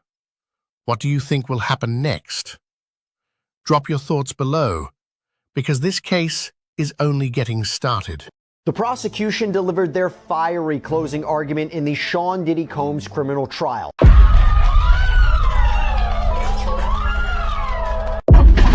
Savage! I'm a savage! Oh! Was the man we knew as P. Diddy, music icon, fashion mogul, and cultural powerhouse, actually the leader of a secret criminal empire? That's the question gripping the courtroom and the world. In a shocking twist that no one saw coming, federal prosecutors have laid out a case so explosive, so detailed, it reads like the script of a crime thriller. Except this isn't fiction. It's real. And it's playing out in front of a stunned jury. For years, Sean Diddy Combs stood at the top of the music industry. But behind the platinum records and designer suits, prosecutors say there was a darker reality, one filled with manipulation, abuse, and a carefully controlled network that may have been trafficking more than just talent. And now, after weeks of harrowing testimony, surveillance footage, and courtroom drama, the prosecution has dropped 13 major bombshells in their closing arguments, each one more disturbing than the last. From alleged kidnappings and coerced freak-offs to the cold logistics of transporting women across state lines, this isn't just about fame anymore. It's about the fall of an empire built on fear. And trust me, it only gets darker from here. On the surface, Diddy was a brand, a self-made success story. He launched empires, discovered stars, and commanded rooms like royalty. But behind the closed doors of his mansions and studios, prosecutors say he ran something far more sinister. In the courtroom, Assistant U.S. Attorney Christy Slavic didn't waste time sugarcoating it. Sean Combs wasn't just an entertainer. He was the boss of a criminal enterprise. Their claim? That for years, Diddy used his fame and fortune to build an underground operation that revolved around sex trafficking, forced labor, drug distribution, and manipulation, all hidden behind the glamour of celebrity life. Slavic described how Combs operated with precision and control, calling the people around him foot soldiers. These weren't just assistants or bodyguards.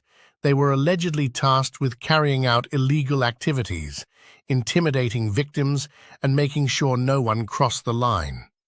If they did, the consequences were brutal. And this wasn't just theory. The prosecution brought receipts, literal evidence, including footage, messages, and testimonies. But what really made jaws drop was what that evidence revealed about how far Combs would go to maintain power. Because according to prosecutors, this wasn't chaos, it was calculated. For most people, racketeering sounds like something pulled from an old mafia movie. But in this case, it's very real and very serious. Prosecutors say Diddy didn't just commit individual crimes. He created a system that allowed those crimes to flourish over time. Assistant U.S. Attorney Christy Slavic broke it down in court. To convict Diddy on the racketeering charge, the government must prove he committed at least 2 specific crimes as part of an organized scheme. But they didn't stop at 2. They listed multiple. And it wasn't just about what happened, it was how it happened. The jury was shown surveillance footage, allegedly capturing Diddy physically assaulting Cassie Ventura. That one clip alone sent shockwaves through the courtroom. But according to prosecutors, that wasn't an isolated moment of rage.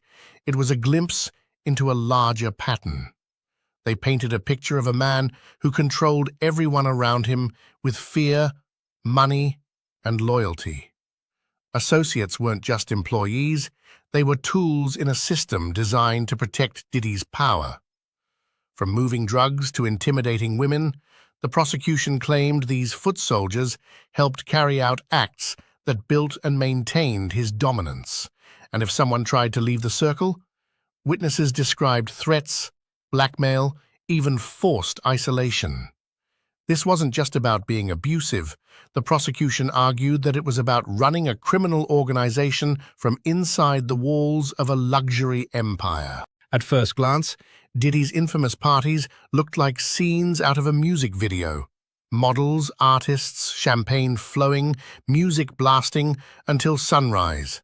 But prosecutors say those parties weren't just for fun. They were part of a much darker ecosystem. According to court testimony, drugs weren't just present. They were planned. Witnesses described how substances were regularly distributed during these gatherings. Cocaine, ecstasy, and other stimulants offered like candy, sometimes even forced on women under the guise of loosening up or getting in the vibe. But prosecutors argued it went beyond indulgence. They claimed drugs were used as a tool of control, to impair judgment, break down resistance, and pressure victims into doing things they never agreed to. Multiple sources alleged that Diddy maintained a steady supply chain, carefully curating who got what and when. And those who refused, they were often blacklisted from the inner circle or subtly punished through financial and social isolation. One chilling moment came when prosecutors referenced text messages where Diddy allegedly discussed bringing drugs to certain guests in advance, foreshadowing the coercive situations those women would later find themselves in.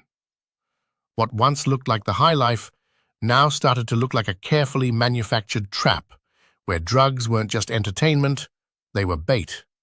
Just when the courtroom thought it had heard the worst, the prosecution revealed something even more disturbing: allegations of kidnapping. And no, this wasn't some abstract legal term.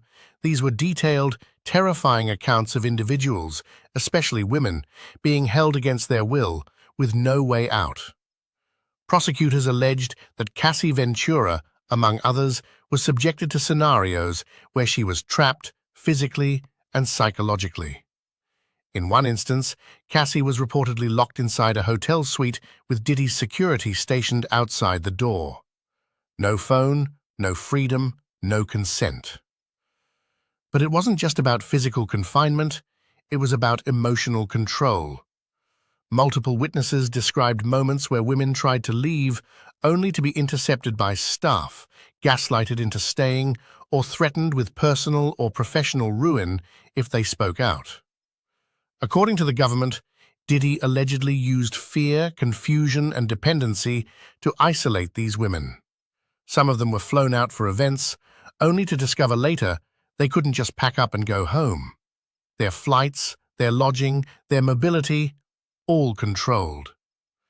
And the term kidnapping, in this case, isn't being used loosely. Prosecutors believe that these acts meet the legal definition, involving intentional confinement, coercion, and a clear imbalance of power. One courtroom observer described the atmosphere during this segment as chillingly silent. No whispers, no shifting. Just a collective realization of how dark this web might actually be. By now, the courtroom had heard about drugs, violence, and kidnapping. But the prosecution wasn't done. What came next was something that blurred the lines between devotion and exploitation. According to prosecutors, many of the people closest to Diddy, especially women, weren't just part of his inner circle. They were forced participants in his world, performing tasks and acts they never truly agreed to, under pressure so intense it became a prison in disguise. They called it forced labor, but not the kind you'd expect. This wasn't about cleaning homes or managing businesses. It was about being coerced into sex acts, accompanying Diddy to freak-offs, and being made to entertain guests under drugged, manipulated conditions. Testimonies revealed a culture where saying no meant losing everything. Financial support, protection, fame, status, it all came with a price. If someone hesitated, they were labeled ungrateful or disloyal. If they tried to leave, they were replaced, or worse, targeted with threats and smear campaigns. One former staffer claimed they were pressured into facilitating questionable encounters, while another said they were expected to stay silent even when witnessing disturbing behavior.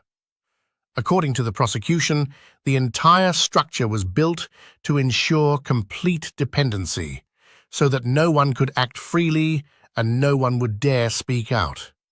And throughout it all, the image of loyalty was weaponized. It wasn't admiration, it was fear. People weren't staying close to Diddy because they wanted to. They stayed because they were trapped. Her name was kept anonymous in court, but her story cut deeper than any headline. Known only as Jane, she became a symbol of how power can quietly destroy someone from the inside out. According to prosecutors, Jane didn't fall into Diddy's world overnight. She was groomed, slowly, deliberately, and with terrifying precision. It began with financial support, gifts, trips, opportunities. To outsiders, it looked like she was living a dream, but prosecutors say those gifts came with invisible strings. Strings that tied her to Combs emotionally, mentally, and financially. She became dependent, and that dependence was used against her. Jane was gradually introduced to Diddy's notorious freak-offs, sex parties that prosecutors say were less about consent and more about control. At first, she thought she had a choice, but soon the expectations shifted. Refusing meant isolation. Questioning meant punishment. She expressed concerns about her safety, concerns that were brushed off or ignored completely. In one heartbreaking testimony, it was revealed that when Jane expressed discomfort about a sexual encounter, Diddy allegedly dismissed her fears and told her to relax, a chilling detail that prosecutors used to show how consent was constantly manipulated. Even worse, Jane wasn't just battling one man. She was surrounded by others who enabled the behavior, staff members who turned away, associates who normalized what was happening. The system, according to the prosecution, was built to keep her silent. Jane's story isn't just about one woman. It's a window into how fame, power, and money can create a prison without bars, where escape feels impossible and survival means staying quiet. Cassie Ventura was more than just a girlfriend. She was at the center of some of the most harrowing moments in this trial. Prosecutors painted a picture of a relationship that started with affection, but soon spiraled into something far darker. Though Cassie initially consented to being part of Diddy's world, prosecutors argued that initial consent doesn't mean ongoing consent, especially when fear and abuse come into play. Multiple testimonies revealed disturbing instances of physical violence. Surveillance footage and witness accounts describe episodes where Cassie was allegedly assaulted by Combs, moments that showed the raw, brutal side of a man otherwise known for charm and charisma. Emotional abuse compounded the physical pain. Prosecutors told the jury how Diddy would gaslight Cassie, dismiss her concerns, and isolate her from friends and family. The power imbalance was staggering. Cassie, once a rising star in her own right, was reduced to a figure trapped in a toxic cycle. The prosecution emphasized that even though Cassie appeared publicly composed, behind closed doors, she was a victim of coercion and control. Her story became a focal point, demonstrating not just the severity of abuse, but also the challenges victims face in breaking free, especially when fame and money are involved. The courtroom wasn't just filled with stories of abuse and violence, it also revealed the logistics behind the alleged criminal enterprise. Prosecutors presented flight records, text messages, and other communications showing how Diddy coordinated travel for women who worked as escorts. This wasn't spontaneous. It was a well-organized system designed to move individuals across state lines for the purpose of sex work. According to the prosecution, Diddy wasn't just a passenger. He was the planner. He allegedly arranged and paid for flights, hotels, and other expenses, ensuring these women were available wherever they were needed. This charge, transportation for prostitution, is legally significant because the law only requires proof of one instance to convict, and prosecutors argued they had far more than that. What made the case even more compelling were the text messages, some direct, some coded, that outlined the logistics of these operations, pointing to Diddy's active role in managing the network. This evidence painted a picture of a man deeply involved not just in his public persona, but in the behind-the-scenes coordination of a sex trafficking ring. As the prosecution laid out their case piece by piece, the man at the center of it all showed cracks beneath the surface. Observers described moments when Sean Combs appeared visibly shaken, clenching his jaw, rubbing his face, and occasionally avoiding eye contact during some of the most intense accusations, especially those involving sexual assault. This wasn't the confident mogul who commands stages and boardrooms. It was a man confronting the gravity of allegations that could change his life forever. At times, his demeanor was described as tense and distressed, suggesting the weight of the courtroom drama was hitting harder than the cameras could capture. These glimpses into his emotional state added a humanizing yet troubling layer to the proceedings, showing that beneath the public persona was someone who knew the stakes were impossibly high. The prosecution's closing arguments painted a vivid, chilling picture. Sean P. Diddy Combs as the head of a criminal empire, orchestrating abuse, trafficking, and violence behind the glitz and glam. They stripped away the public image to expose a network built on fear, control, and exploitation, challenging everything fans thought they knew. Now, the ball is in the defense's court. Their rebuttal will be crucial, but the prosecution's strategy was clear: simplify the complex, stack the evidence, and let the jury see the man behind the headlines. This trial is about more than just one celebrity. It's a test of how power can be held accountable when the spotlight is brightest. So the question remains, if even half of these allegations are true, How deep does the rabbit hole go? And what does it say about the world we live in when the biggest stars may be hiding the darkest secrets? One thing's for certain, this story isn't over, not by a long shot. The prosecution delivered their fiery closing argument in the Sean Diddy Combs criminal trial.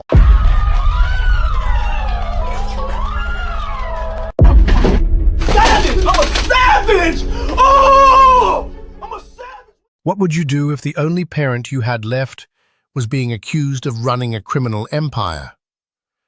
And you had to sit there in court, listening to every graphic, disturbing detail. That's exactly what Diddy's daughters are going through right now. For months, they stayed silent, avoiding the courtroom while disturbing testimonies painted their father as something far darker than a music mogul. But now, with the trial nearing its end, they've reappeared. And what happened next was heartbreaking. One of the twins couldn't hold it together. Cameras caught her wiping away tears as she walked out of court with her sister and half-sister, just moments after prosecutors told the jury that their father, Sean Diddy Combs, should spend the rest of his life behind bars. But this moment was more than emotional. It revealed just how deeply this case is shaking the Combs family and how Diddy's past might be catching up with him in ways no one expected. Let's break down everything that just happened. Because the closing arguments were brutal, the accusations are explosive, and the fallout could change this family forever. After weeks of graphic testimony, jaw-dropping allegations, and courtroom tension, the trial of Sean Diddy Combs is finally reaching its breaking point. The prosecution just delivered its closing arguments, and it wasn't just dramatic, it was damning. For nearly half a day, the government laid out its final case, methodically walking the jury through what they claim is undeniable proof that Diddy wasn't just complicit in dark behavior, he orchestrated it. They painted him as the boss of a criminal enterprise, a man who allegedly used fame, power, and fear to silence victims and control the people around him. From so-called freak-offs to bribes and cover-ups, the prosecution made it clear. Even just one act of coercion, they say, is enough to convict him under RICO. And now all eyes are on the defense, who will step forward next to try and dismantle everything that was said. But the weight of these allegations isn't just legal. It's personal, especially for Diddy's family. Because while lawyers are battling it out inside the courtroom, something heartbreaking was happening just outside of it, and the cameras caught every second. Throughout the trial, Diddy's sons and his mother, Janice Combs, were a steady presence in the courtroom, walking in daily with firm expressions and quiet determination. But his daughters? They were mostly absent, and it wasn't without reason. The testimonies during this trial weren't just intense, they were explicit, graphic, and deeply disturbing. Witness after witness described acts of manipulation, violence, and abuse. Some accounts were so raw that even courtroom veterans shifted in their seats. For the daughters of the man being accused, sitting through that wasn't just uncomfortable, it was unbearable. Because imagine hearing strangers describe your father's darkest alleged secrets. Not about his business, not about money, but about his private life, his violence, his preferences, his alleged crimes behind closed doors. That's why Jesse and Delilah, the 18-year-old twins, and their half-sister Chance chose to stay away. They showed up early in the trial, briefly, to support their dad. But when the graphic content hit, they bowed out. And honestly, who could blame them? But all of that changed when the trial reached its climax. As the prosecution gave their final statement, Diddy's daughters returned. All three, Jesse, Delilah, and Chance, entered the courtroom with quiet resolve, there to support the man at the center of it all. The man who, for better or worse, is still their father. And when they walked out together afterward, the pain on their faces told the real story. As Diddy's daughters exited the courthouse, cameras flashed, reporters shouted questions, and the crowd buzzed. But amidst all the noise, one thing stood out. One of the twins was crying. Jesse and Delilah Coombs, along with their sister Chance, held hands as they walked through the crowd. And then, right behind Chance, one of the twins wiped away tears. No screaming, no drama, just quiet heartbreak. To the outside world, it might have seemed like just another emotional moment in a high-profile trial. But to anyone paying attention, it meant so much more. These aren't just celebrity kids. These are girls who lost their mother, Kim Porter, in 2018, when they were only 12. Diddy has been their only parent ever since, and now, even that might be slipping away. Because if the jury believes what the prosecution just argued, if they convict him on even one of the most serious charges, Diddy could face a minimum of 15 years in prison, and possibly life. That means his daughters would effectively lose their only remaining parent. So when that tear rolled down her cheek, it wasn't just about sadness. It was about fear, about uncertainty, about the realization that everything they know could disappear in a matter of days, and the cameras caught it all. But the emotional blow didn't end there. Because what was said inside that courtroom moments before, what the prosecution laid out, wasn't just about legal definitions. It was about revealing a version of their father the world might not be able to unsee. Inside the courtroom, the prosecution didn't hold back.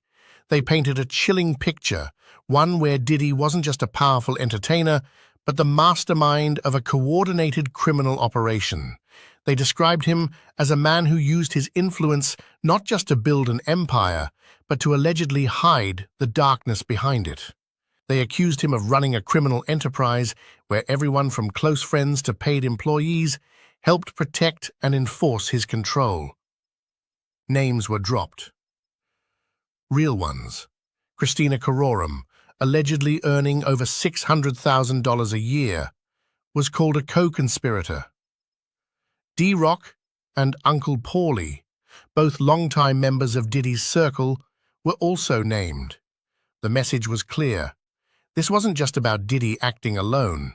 According to prosecutors, this was a system built around protecting his secrets. And then came the part that stunned the courtroom. The prosecution told the jury that they didn't need dozens of crimes to convict him under RICO. Just one. One act of coercion. One freak-off that crossed the line. One proven bribe to cover up a criminal act. If they believed even one victim's story, if they thought just once that someone was forced, manipulated, or silenced, then by law, that was enough. This wasn't a suggestion. It was a direct call to action. Convict him. Not later, not with questions. Now. And if the jury takes that seriously, the result won't just be prison, it'll be a complete dismantling of Diddy's legacy. But that wasn't even the most explosive part of their argument.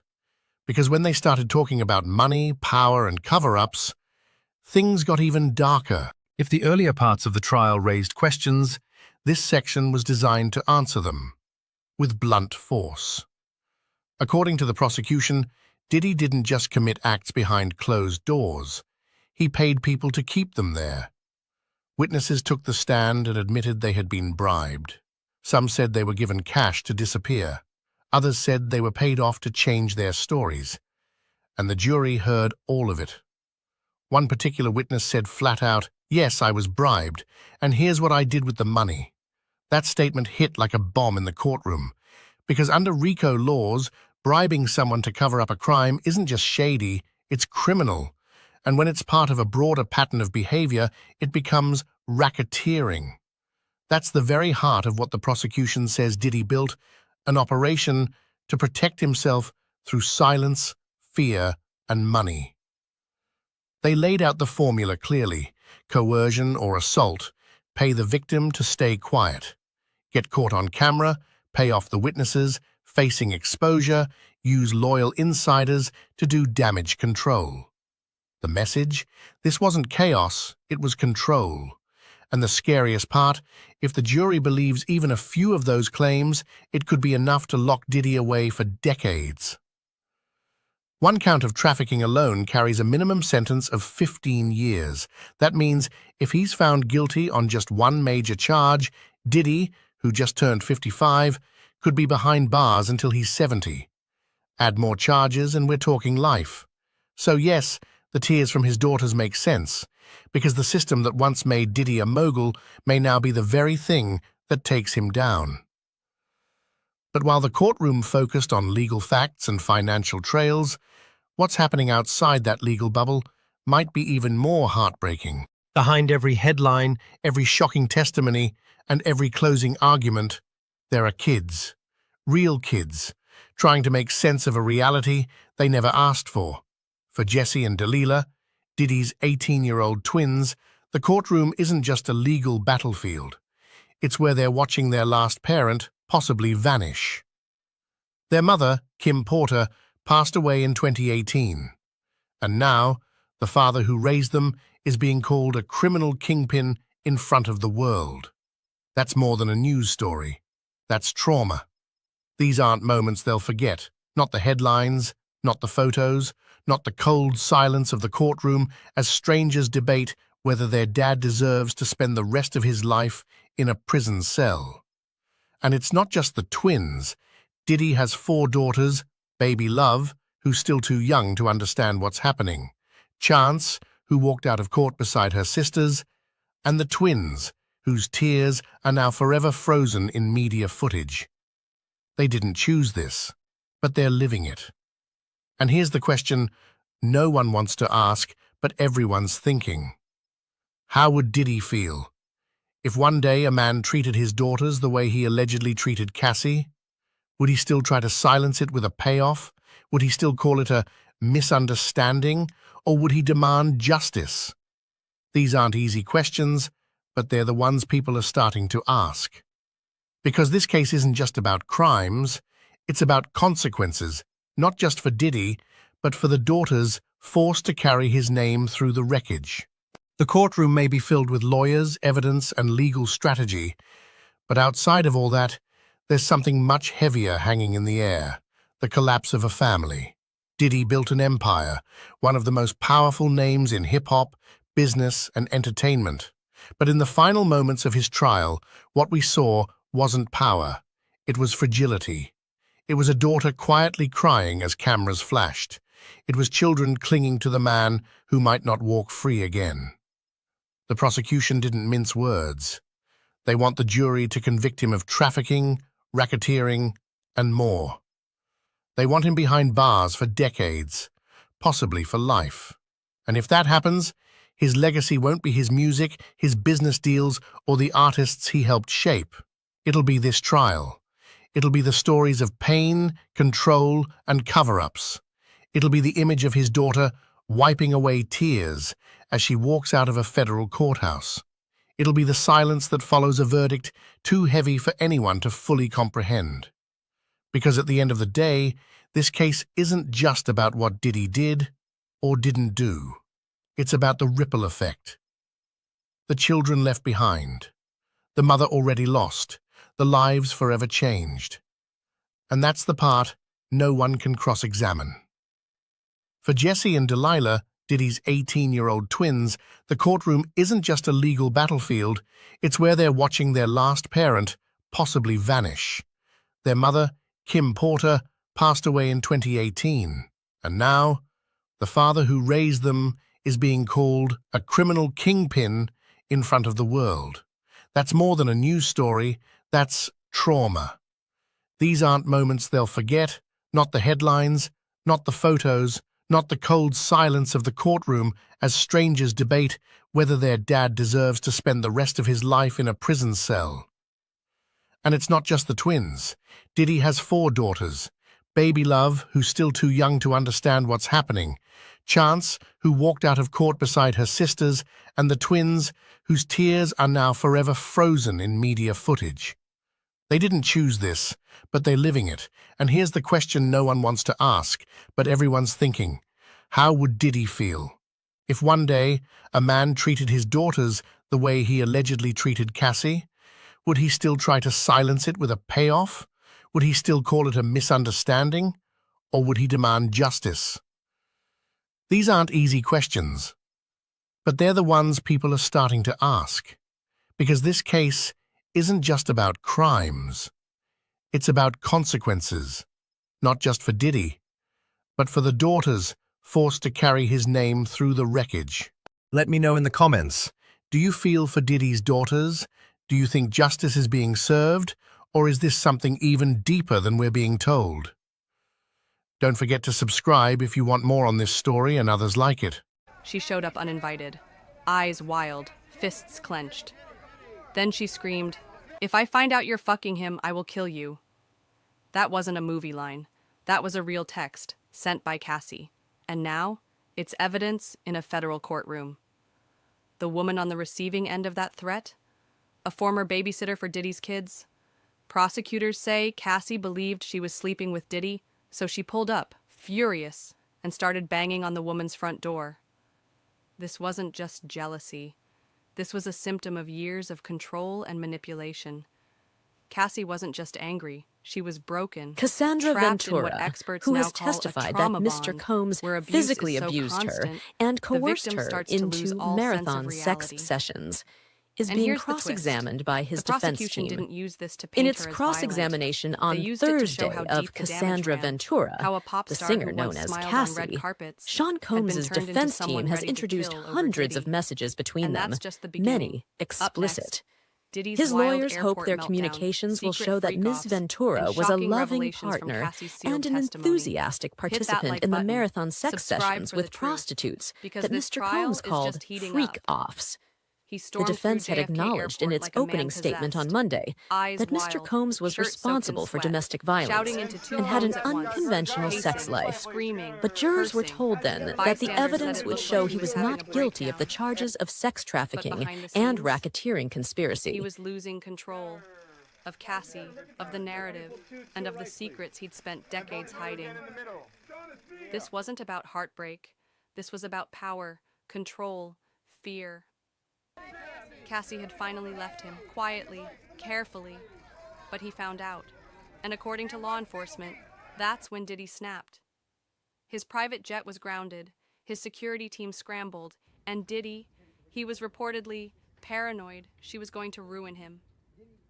What did she know? What was she threatening to expose? Then came the unsealed affidavit, and one word exploded across headlines: freak-offs. Cassie wasn't vague. She gave details, names, locations, years of patterns, and a chilling timeline of how it all worked. She says it started slowly: trips to luxury hotels, private parties, exotic dancers flown in from Miami, Vegas, and sometimes even overseas. But these weren't parties. These were planned productions. Cassie said Diddy would hand-pick women, tell her what to wear, tell them all what to do, and if she refused, he'd get violent. She testified that she was drugged, recorded, and humiliated over and over again. One moment from her sealed statement silenced the entire courtroom. Cassie recalled waking up in a hotel room, disoriented, after a freak-off night. Diddy was watching the footage, rewinding parts, laughing. She begged him to stop. He didn't. He told her, quote, "I have cameras everywhere. I have tapes of everything, of everyone. If I go down, the whole industry goes with me." She says he bragged about holding dirt on execs at Sony and Universal, that he once filmed a major rapper in a compromising position, and that politicians, not just celebrities, were at his parties too. Cassie wasn't just scared. She was trapped, psychologically, financially. Even her phone, she says, was monitored. She finally escaped in 2018, but the trauma never left. The prosecution says her testimony isn't just powerful, it's corroborated by travel records, security footage, and more than one witness.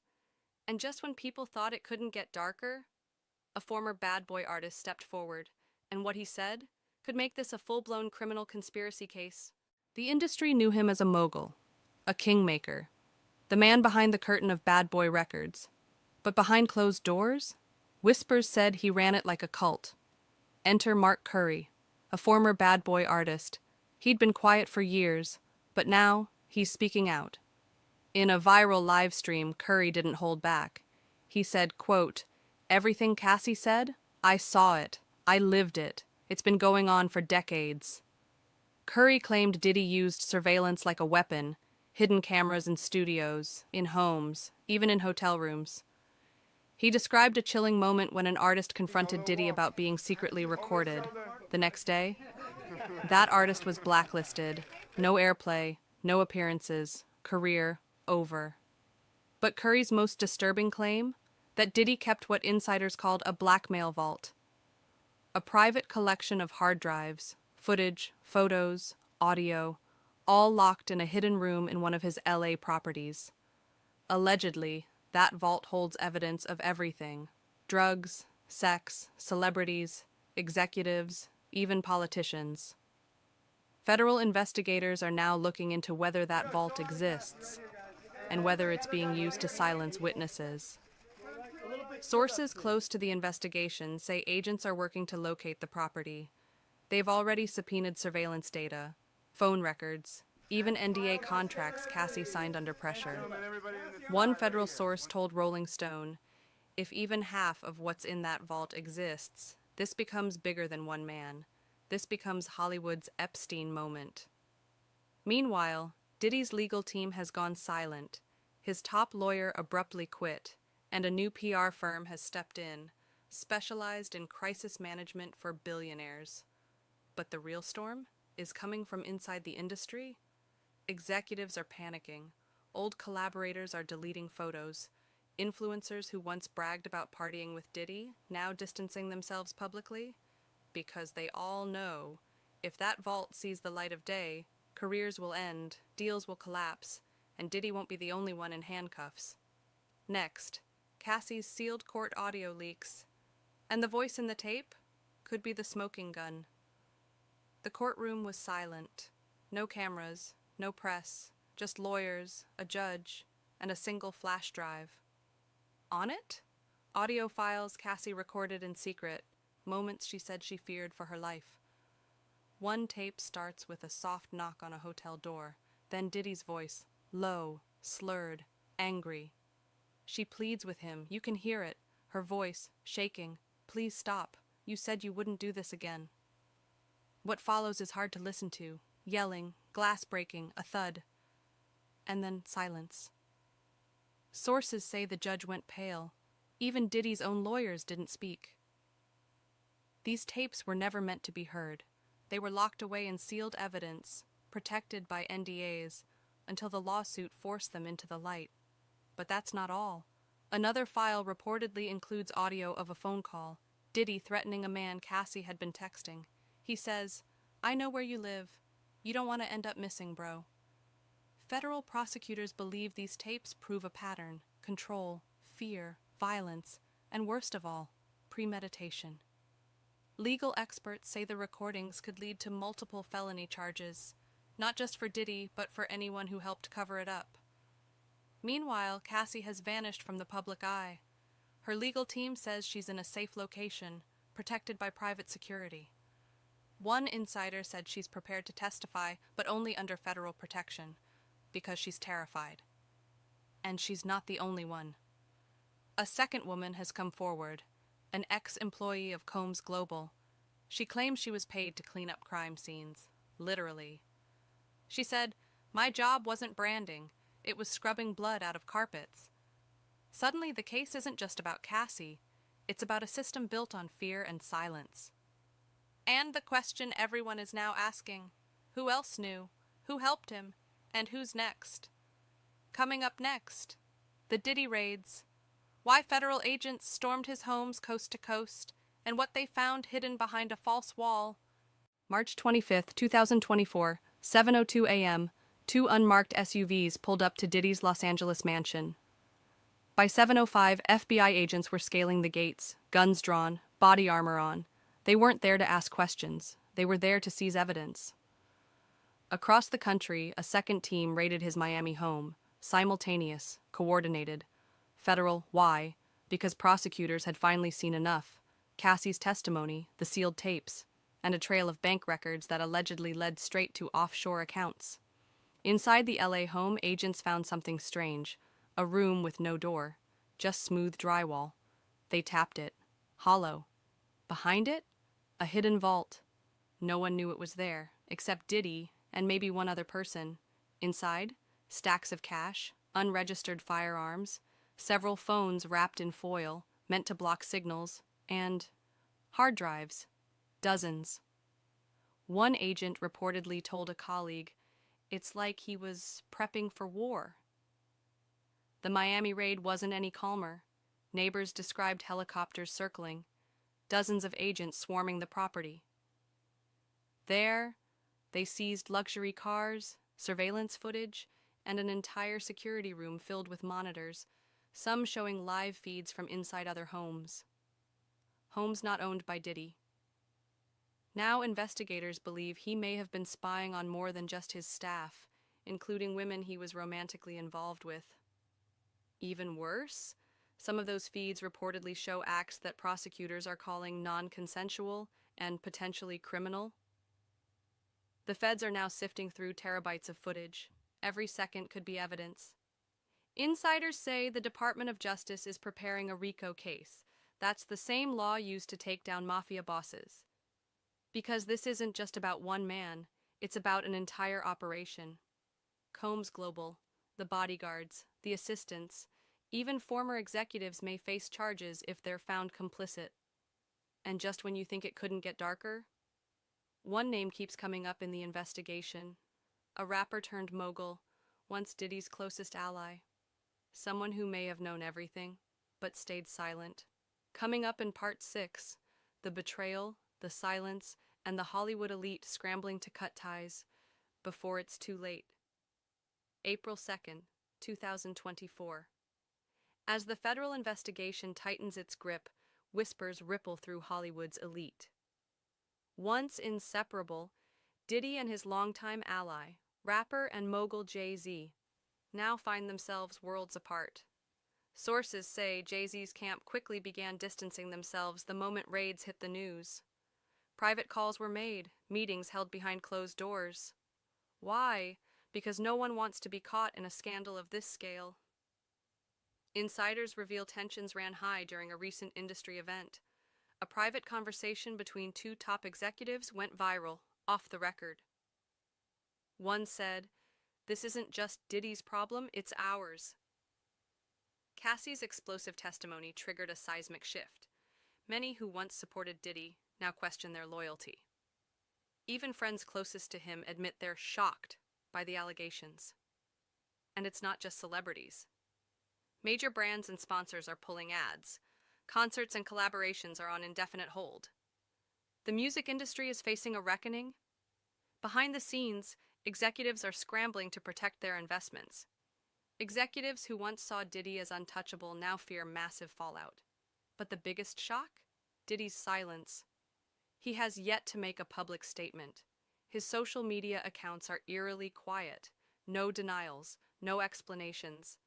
To some, that silence speaks volumes. Meanwhile, the investigation is far from over.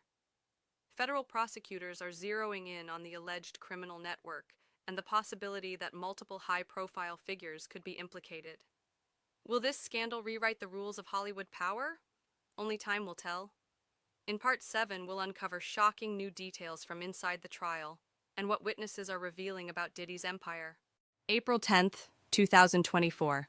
The courtroom drama heats up as new witnesses take the stand. Under oath, insiders paint a picture of a sprawling operation, one that reaches far beyond what anyone imagined.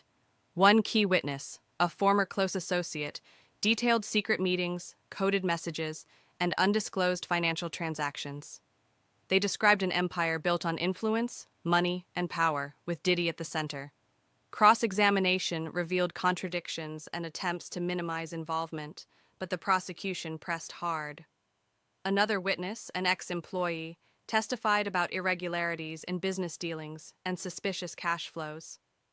The defense tried to discredit them as disgruntled, but the jury appeared visibly affected. Public interest in the trial skyrocketed, social media exploded with theories, leaks, and heated debates. Legal experts weighed in, saying the evidence could change the course of the case dramatically. Meanwhile, Cassie's testimony remained a focal point, providing a personal window into the allegations. Her detailed account exposed cracks in Diddy's public image, challenging fans and critics alike. The trial has become a high-stakes chess game where every move counts. Will the witnesses' revelations be enough to secure a conviction, or will the defense find a way to turn the tide? In Part 8, we'll explore the defense's response and how the courtroom battle intensifies. April 15th, 2024. After weeks of intense courtroom drama, the spotlight now shifts to the defense as Sean "Diddy" Combs' legal team takes center stage. The defense opened with a bold statement emphasizing Diddy's decades-long career as a respected entrepreneur and artist. They argued that these accusations were an attempt to undermine his reputation without solid proof. Next, the defense called a series of expert witnesses. Financial analysts meticulously reviewed the complex money trails presented by the prosecution, pointing out inconsistencies and alternative explanations. Character witnesses took the stand, including longtime business partners and friends, who testified to Diddy's integrity and ethical conduct in both business and personal affairs. In cross-examination, the defense attacked the credibility of the prosecution's key witnesses. They questioned motives and highlighted contradictions in testimonies, especially focusing on Cassie's statements. Cassie's emotional testimony was dissected, with the defense suggesting potential personal grievances may have influenced her accounts. The defense also presented new evidence, documents and communications they argued showed transparency and lawful behavior. As arguments intensified, the courtroom atmosphere grew charged. Both legal teams sparred over interpretation of the facts, with heated exchanges and pointed objections. The defense contended that the prosecution's case was built on circumstantial evidence and speculation rather than concrete proof. Following days of witness testimonies, the case moved into closing arguments. The prosecution painted a picture of deceit and manipulation, urging the jury to deliver justice. In contrast, the defense called for reason and caution, stressing the principle of innocent until proven guilty, and the high burden of proof required. The jury was then tasked with weighing weeks of complicated testimony, evidence, and emotional appeals. Their decision would determine the fate of one of the biggest names in entertainment. As the judge gave final instructions, the tension in the courtroom was palpable. Outside, media and fans eagerly awaited the verdict, aware of the trial's high stakes.